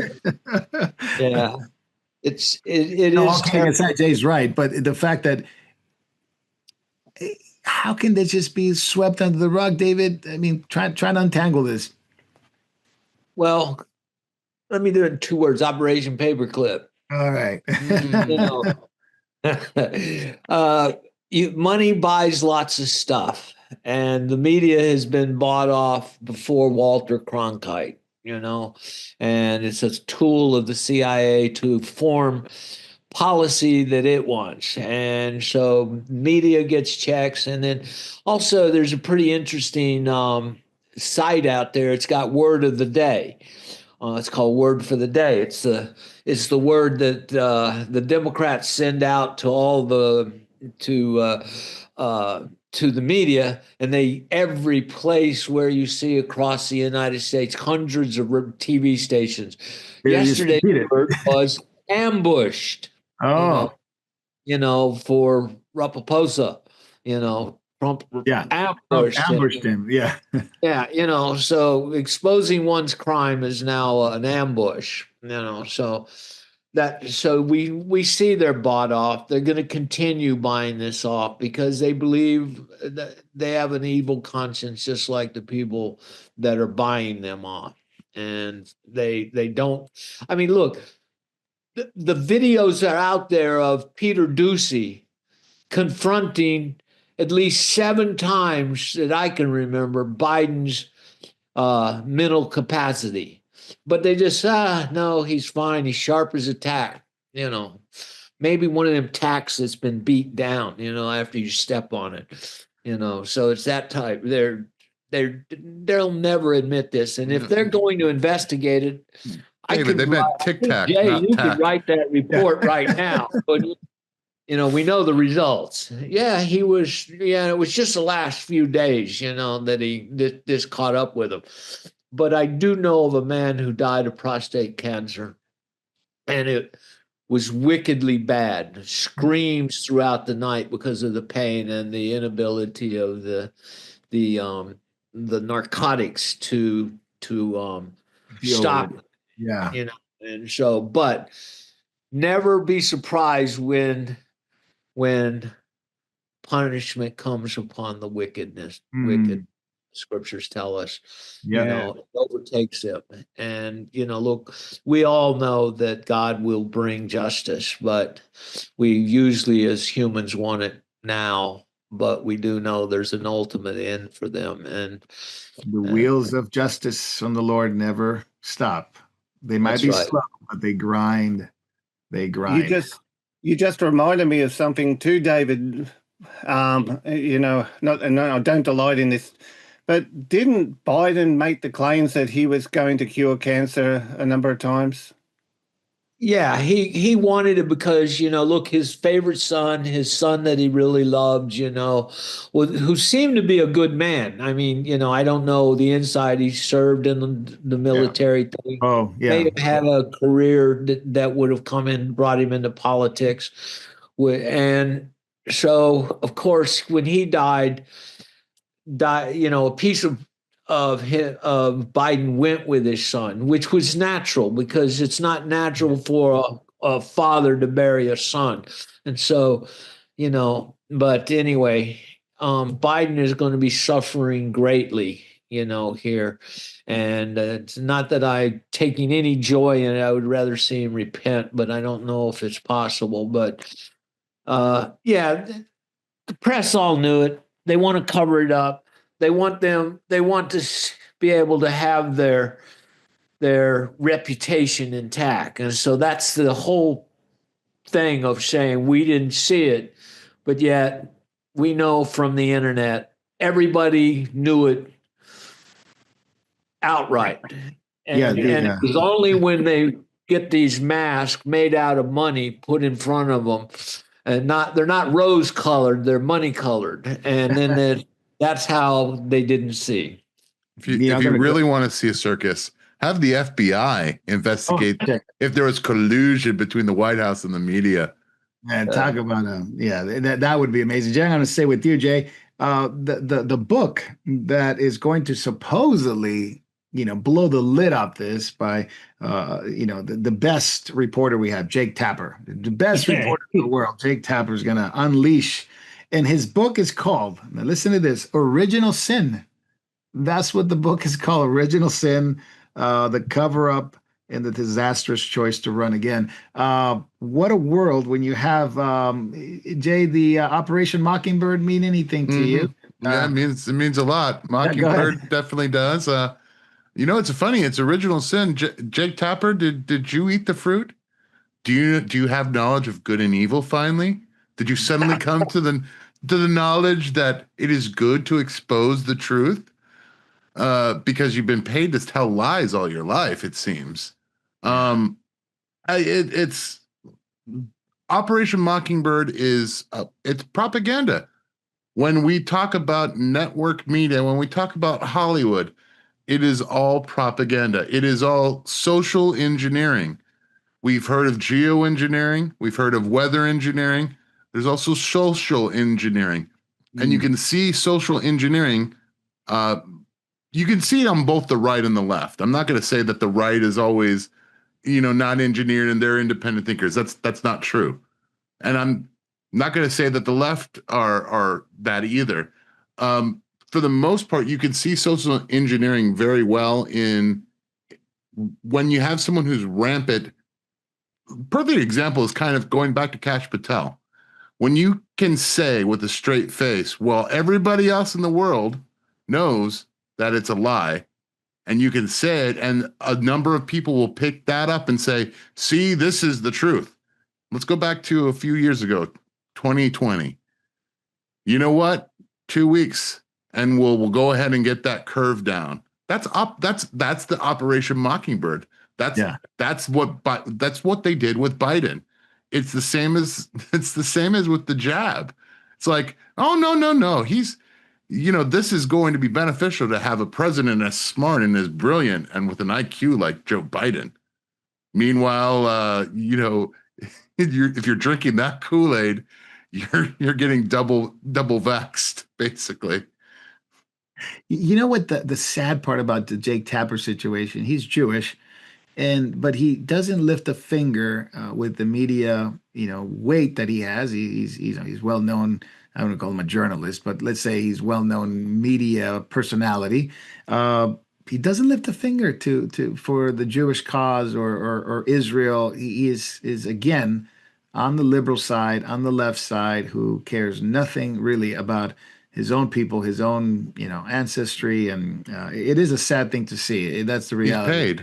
He's paid. Completely sell out. His God is his geld. Yeah. To put it bluntly. Yeah, and it's so. I mean, it's one thing when Gentiles do it, right? There's plenty of sin there, but boy, does it accentuate it when Jews who were supposed to be God's people in the world to let the world know the one true God are just as bad, if not worse, than the sins of the Gentiles. And that's what God told Israel. Like their sins are actually worse than the Gentiles because you know me, you know better, and you just really choose to walk away from the living God.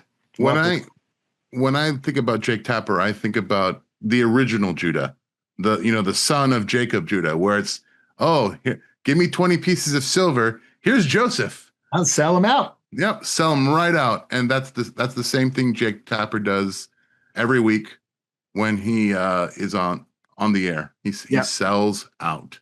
All right.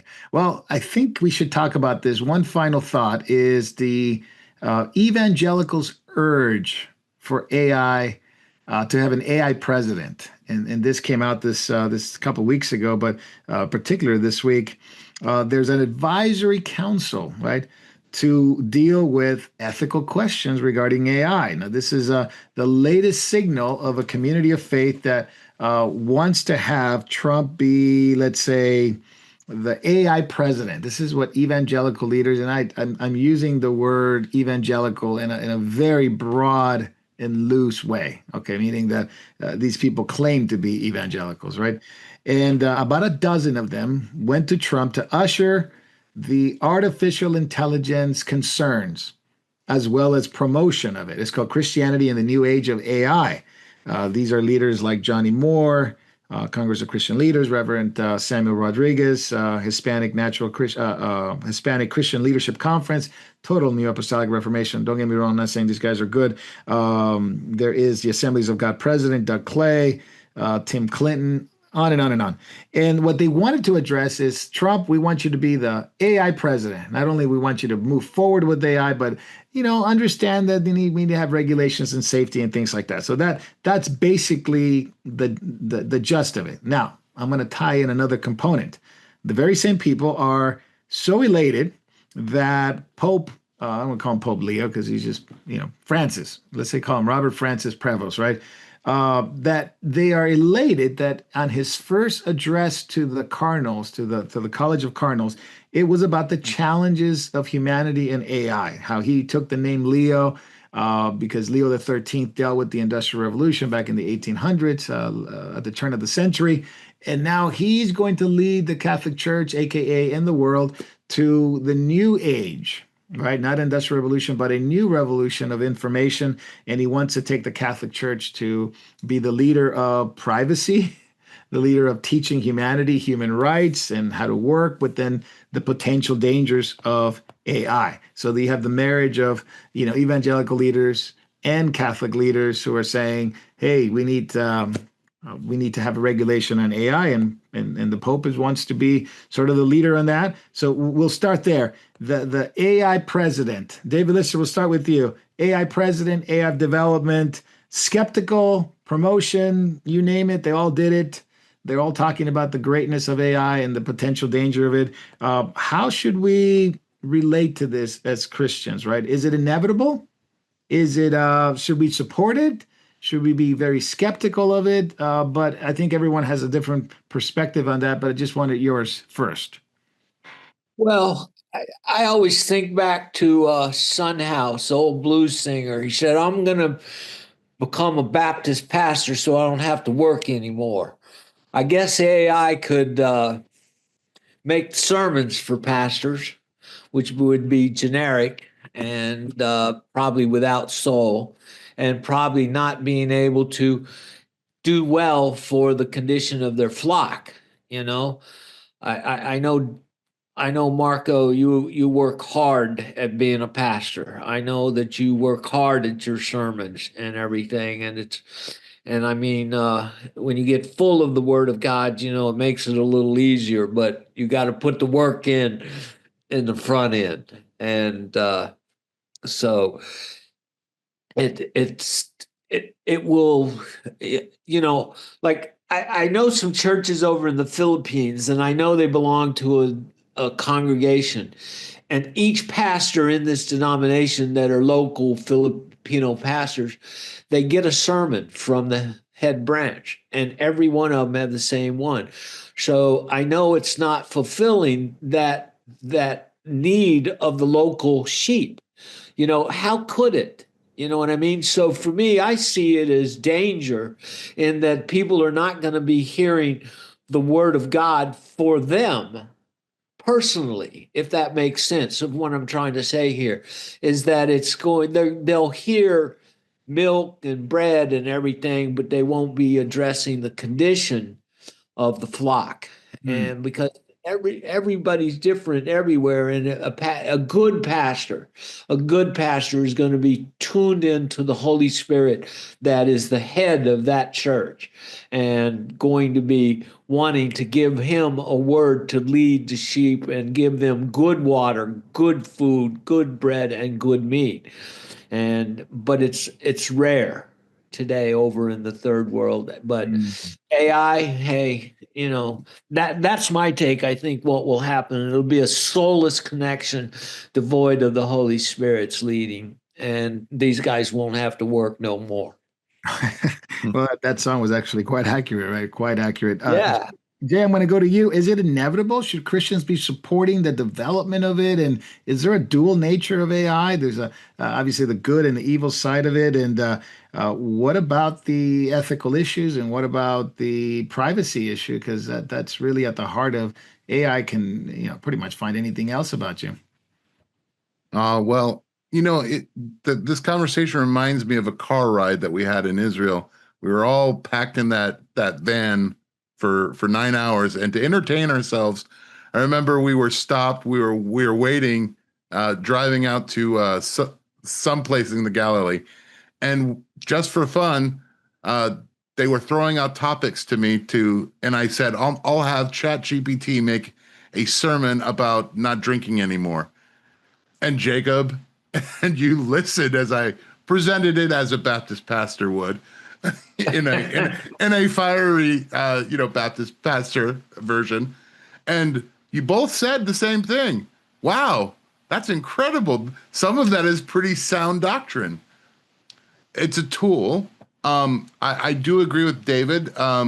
If you do not have basic understanding of the word, if you haven't studied to show yourself approved, there is a danger of it being milk. But I will also say this, people, for me, I need to always Google. I have like the first 3 words of the scripture. I'm not as good as with memorization as other people, but I usually within 3 words I can get it there. And then with AI, it's that much easier to find those scriptures. It's almost immediate. It's Yeah. boom, boom, boom, boom, boom. That part I support. I agree. Yeah.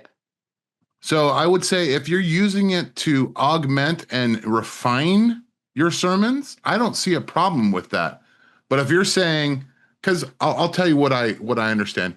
In most cases with churches, there's a calendar, and they say these are the scriptures you will preach on for this day in the ecumenical calendar or the ecclesiastical calendar. Sorry, ecumenical is not right. And then all not wrong either. and then all the pastors Freudian slip. of that denomination will actually preach on those scriptures for that day. So around the world, there'll be a little bit of a difference between this pastor and that pastor, his insight and that insight, but the scriptures will be the same for that day. And to David's point, you want to rob like the Spirit moving, force feed a pastor to preach on exactly that day. That will instantly do that. To David's point further, yes. Yeah, when you're preaching, you have to listen to the people around you, some of the conflicts that happen in church inevitably, some of the questions that are brought to you, some of the concerns. You have to factor all of that in to tailor a sermon that's going to feed your flock. Also, it depends, what style of sermon are you doing? Are you doing verse by verse to get through a book? Or is it a topical message that's needed for that moment? It all depends. And AI can be used to great advantage, but it can also be used to the detriment. Just like I was talking about, it can force pastors to no longer take their work seriously. It can make them hirelings instantly. Unfortunately, with the world that we live in the next few years, I think all jobs will be affected by AI to the point where a lot of people will wonder, what do I do with my time? And I have an answer for you. AI can't evangelize. You can. So I got a question, Marco. First, we had 150,000 pastors getting sermons from Rick Warren. Yeah. Now we're going to have from there. So which one do we choose? Warren, AI? I don't know. Go ahead, David. Well, this is a concerning thing too, because I was reading the article, and this initiative or advisory council is going to be made up of people of faiths. So that's faiths plural, ethicists and others, to ensure AI aligns with ethical and human-centered values. So it's going to be human-centered. It's not going to be just made up of Christians. It's going to be made up of other people of other faiths. And you've got Pope Leo, or whatever his name, Bob, or whatever you want to call him. Bob, yeah. Yeah. And also, what's he want to do? He wants to be a people of faith too. He wants to unite and have this ecumenical sort of thing too. So, look, I think this is actually kind of a bad thing. Because, we don't want to be getting influence from other faiths. We don't want to mix a melting pot. And the words both of them used is they're doing it for the common good. And it's kind of like every time I hear that, every time something's for our common good, it's usually means trouble for us, bad news for us. No, absolutely. And I have to bring the inevitable, right? We're putting so much emphasis on a human product, or this is a product of human ingenuity, human intelligence, and it's what's called artificial intelligence. We made it. It's basically made after us, and it's for people that don't know, it's just a large language model, what they call LLM. Now it's getting better and it's learning. It's got learning technology and things like that, and it's going to continue to get better. But at the moment, it's just simply like Jay was talking about Google. It's just like a large search engine with very specific things and very descriptive in how it gives you things. So it is somewhat interesting when you use it. It does give you some very, you want to schedule, you want to research something. It can dive very deep into things very quickly. But I got to ask inevitably, are we going down the road of this artificial intelligence being so good, it'll not only replace humanity, but it'll have its own entity and in robotics, which is the next level of AI, robotics. And will we see Revelation 13 verses 14 and 15 within our lifetime, our kids' lifetime, generation comes after us, where there will be an image of the beast that will be almost lifelike. And is this where we're headed? This is what the inevitable thing with AI. Is it inevitable? And does the Bible present us the roadmap to, and then the end result of it, it will be satanic. I just want to comment. I was at a good friend of ours' birthday party this weekend. Oh yeah. Robert's, our Happy birthday, photographer. Robert. Happy birthday, Robert. And I was talking with one of the guys has the unlocked version of ChatGPT. I had the basic. He has the premium. The price is like $200 a month as opposed to 275. And we were talking about it. He's like, "Have you ever asked ChatGPT about problems with your dad?" And I was like, it does have that capability, and it's true. I think it's even further than what you're saying, Marco. I think we're talking about pastors right now, but I think ChatGPT is going to replace doctors. I think AI is going to replace counselors and psychiatrists. It's any job that can be done by a man sitting at a desk talking to you. AI is going to take that job, and it's going to do a better job than a human being. Because it's going to the difference is most people today will understand the hearts of men have gone cold. Many people's hearts have grown cold. AI loves you like it was your mother. It's all about pleasing you in the moments that you're using it, and that's the danger of it. Yeah. No, I've seen Jay, where you can actually tell. I think it's Chatbot GPT. I'm pretty sure it is that you can tell. Do the role of a counselor with a Yes. PhD of some sort. And this is my problem, right? And literally, it will. And from what I've never used that prompt, but I know people that have, and then it'll tell you, as good as a certified psychiatrist or whoever, that yeah, this is the problem. This is how you can. These are the steps to fix it. And I think Google has that you can interact. I think ChatGPT does too. Voice interaction where it will tell you, will talk to you, and you can have like a conversation with this AI about your problems, and it'll give you, for lack of a better word, prescribed sound ideas that you can implement.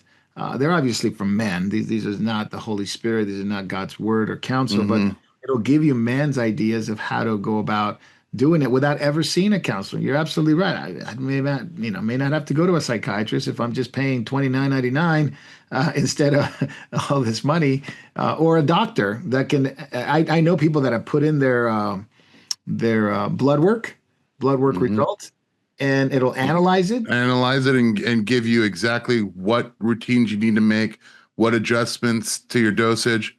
I mean, these are all practical, but I'll give it to you even further. I think a lot of people will soon discover as they use it more that their friendships are not as good as the friendship they can have with a machine. Yeah. I think we see a movie like that. I think we watched a movie like, well, not you and I together, Jay, but I think there's movies like that, right? What was that? Her? Yeah. Oh my goodness. Are we here yet? I mean, we're already there.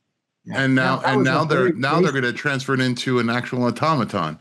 Yes, which with means the robotics. Yeah. For those that are in the nursing field, you will be replaced, because instead of having to visit grandma and grandpa will talk to their AI robotic friend that cares more about pleasing them than you care about being lectured.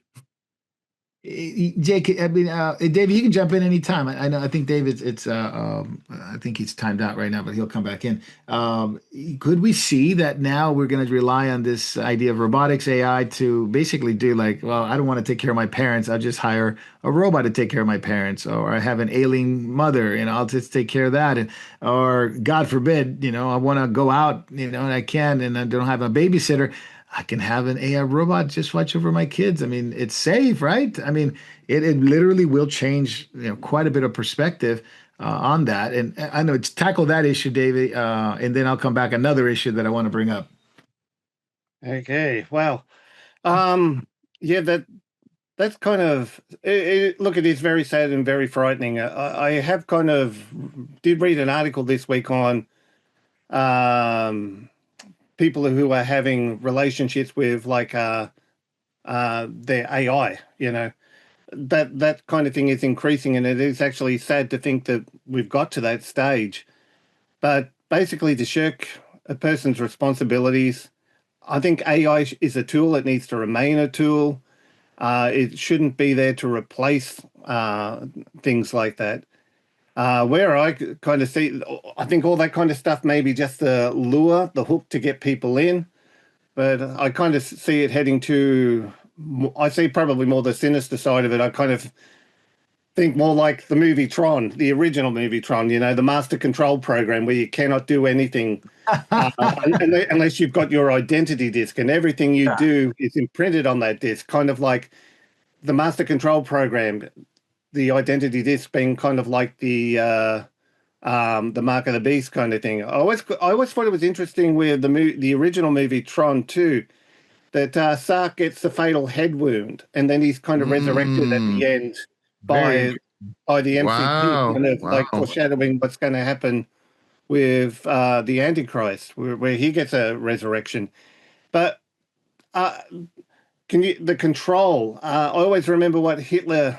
Could you imagine if Hitler had the computer technology that we have nowadays, tracking down, the Total people he surveillance. wanted to eliminate and exterminate? Total surveillance. Yeah, that is where I kind of see it heading to, and I think the other is probably just a lure to get people in. It is very sad though that people now are um, more happier having a relationship with AI, with something that's fake, which is something that's artificial, which is something that is man-made, than having a relationship with a person, or even a dog. It's kind of like I love Yeah. God's creation. It's kind of like it's the one thing I'd love. I'd love a dog of my own. It's kind of Well, you've got to invest time. It's rewarding. You invest in them. It teaches you responsibility. What's AI going to teach? well, Just Davey, you I would just say real quickly, AI does what Christians are supposed to do. AI basically puts you above itself, and Christians have a real problem doing that. Yeah. No, 100%. It might be the idea of a cure for loneliness, right? It's so many Christians are so lonely today, and so many men are so lonely in the world.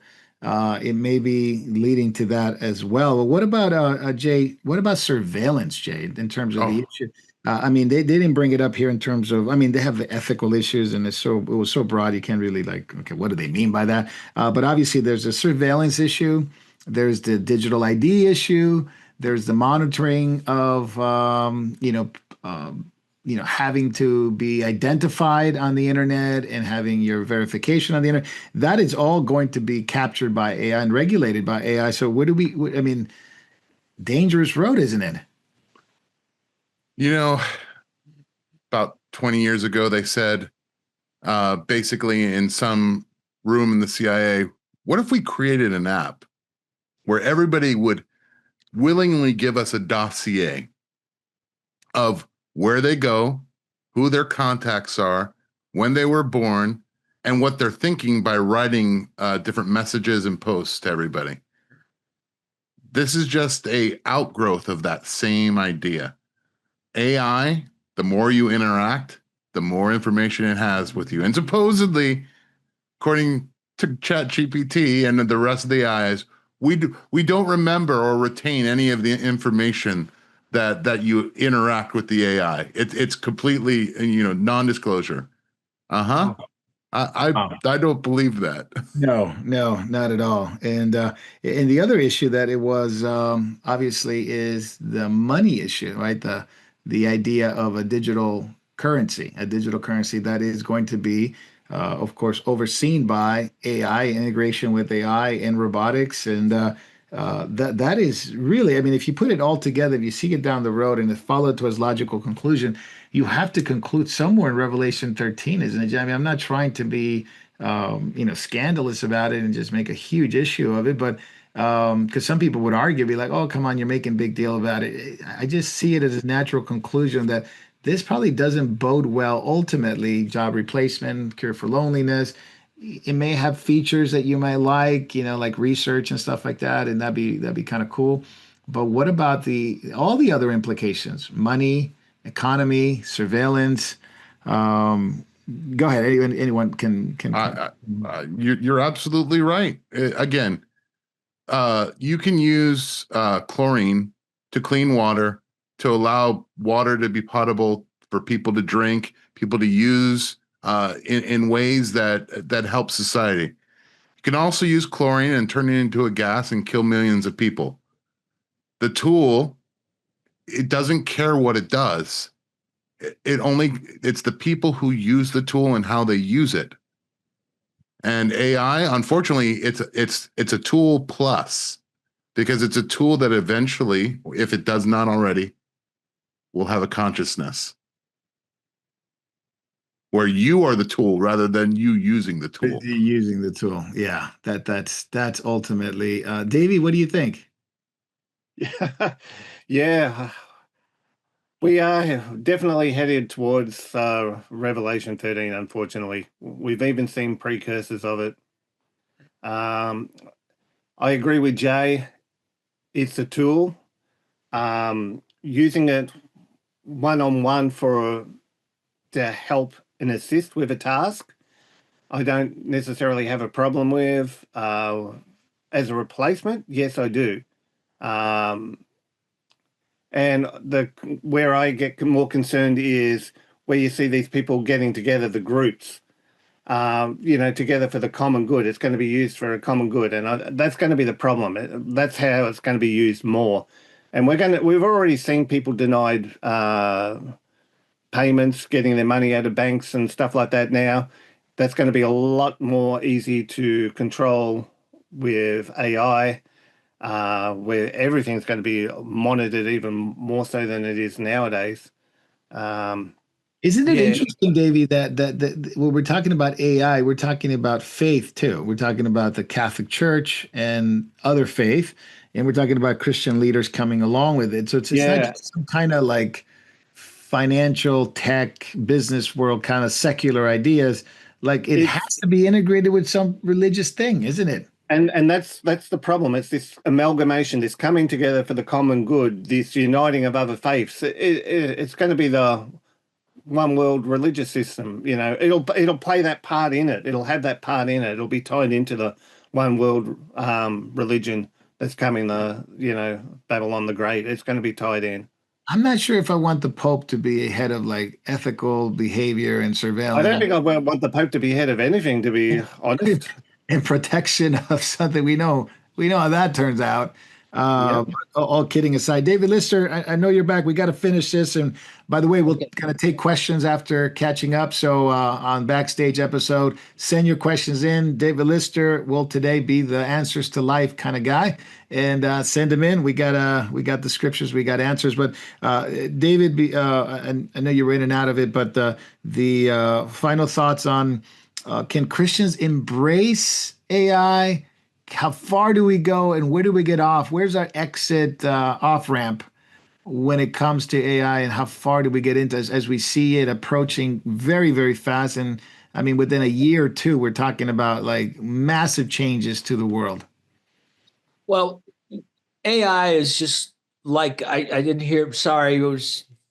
Please No pray worries. for Jake. Yeah. Anyway, but um, AI is a tool, and just like any tool, it can be used for good and it can be used for bad. And a Christian has to have a sound mind to be able to use any tool in its right way, you know, and the abuse of AI for an unsound mind would be easy for people to be manipulated and for people to be misled. And certainly we know we see it's coming. People will use it for evil, and it'll be able to deceive the billions, no longer just the millions, the billions, which we see the high deception in the first 3.5 years of Antichrist coming onto the scene. The deception is one of the main things. And what better way to send out a unified message across the world? We can be one, and of course, those that know the truth will not be able to be part of that one. So I would say, look, I use AI, but I use it sparingly, and I use it, like Jay said, to look up verses, to find things and articles I need, and to give me information about subjects that I'm talking about, So I'd say for Christian, be discerning. You better push on. The Bible tells us that we're to push on to become a mature Christian, being able to discern between good and evil and right and wrong. And if you're not there yet, time is growing short to get there. Start now. Start now. Yeah, the book of Hebrews talks about that. So as people send in their questions, we'll take them on Rumble. So please send them in for, we got David, we got Jacob, we got Davey, Jay, and we got David. I'm thinking about Jacob right now, I'm praying for him. But if people wanted to read some really good stuff, I could recommend regarding AI. There is a really good book by a believer, John Lennox. It's called 2084, and I believe it has an updated version. So if you got the old version, like I did, get the new version. I think it's one chapter that's revised and updated with the newer technology. I do recommend the book on the basis of his information regarding 2084. I think it's got the gospel message in there, by the way, as well. It's a take on 1984, Orwell. So interesting, John Lennox. Another one is Dark Eon. By a man named Joe Allen. I don't believe, he might be a believer. I'm not sure. I can't really 100% say it, but he does write from an ethical and, more of a Christianite perspective. So that is a good book, A Dark Eon, Joe Allen. If you wanted to read something that I suppose that will tell you what the enemy's plans are, Yuval Harari has written some books on transhumanism and the joining of AI. I'm not recommending Harari to read it, but if you want to know the enemy's playbook, that is an interesting read on some of the books. I haven't read most of them, but the Homo Deus and Sapiens are probably some of that involved that in his writings, and also a book by not a believer as well, Mark Turgman. It's called Life 3.0. Life 3.0. And he is an MIT professor where he writes scenarios. It's kind of scary scenario of how AI could be a benevolent leader or it could be a dictator, and what the outcomes to humanity would be if that were the case, if he's given ultimate power. So when I hear about President AI and I hear religious leaders taking over, the idea of AI ethics and things like that, my mind goes there. I'm sorry to say, I think in terms of like, what does this ultimately mean? And of course, as Christians, we always think of what does God has shown us for the end, at the end of the age, right? That's, of course, if you believe that the book of Revelation is, future, there'll be the believers or people that believe that it's not, that it's some kind of past event, or just read it as an encouragement. But if you do that, a lot of things wouldn't even make sense today in terms of where we're headed. I believe God it's a teleological God. Telos means that there's a goal, there's an aim at the end, and God is leading us to the New Jerusalem. On the way to the New Jerusalem, these are the things that we need to deal with as Christians: tribulation, great tribulation, and then, of course, the wrath of God that has come upon the whole world. But there is a rapture, there is a coming of Christ, and there is a millennial kingdom, and there is eternity, and there is the New Jerusalem. But in the process, Revelation lays it all out. So I think at the end of the day, I would read more of the book of Revelation than anything else, but these books kind of will help you understand where we are today. But it's never a substitute to what the Holy Spirit has inspired for us to read and understand. So God bless you guys. David, thank you for being with us on Catching Up. Jay, thank you. Davey, thank you for manning the controls and leading us to broadcast this to all over the world. If you are tuning in with us right now, send the questions in. Like I said, David's got answers to life. We'll see you on Backstage. We won't be on YouTube or Facebook Live, but we'll be on all the other platforms. So meet us there in just a couple of minutes. Hello, and thank you for watching Moriel TV.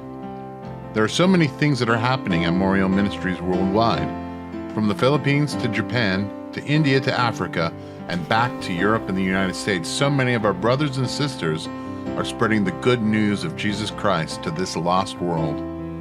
We are so thankful for your prayers. God has been faithful and has blessed us in so many ways. If you'd like to partner with our efforts abroad and at home, please take a moment to click the link in the description and help us as the Lord leads you. Thank you very much, and God bless.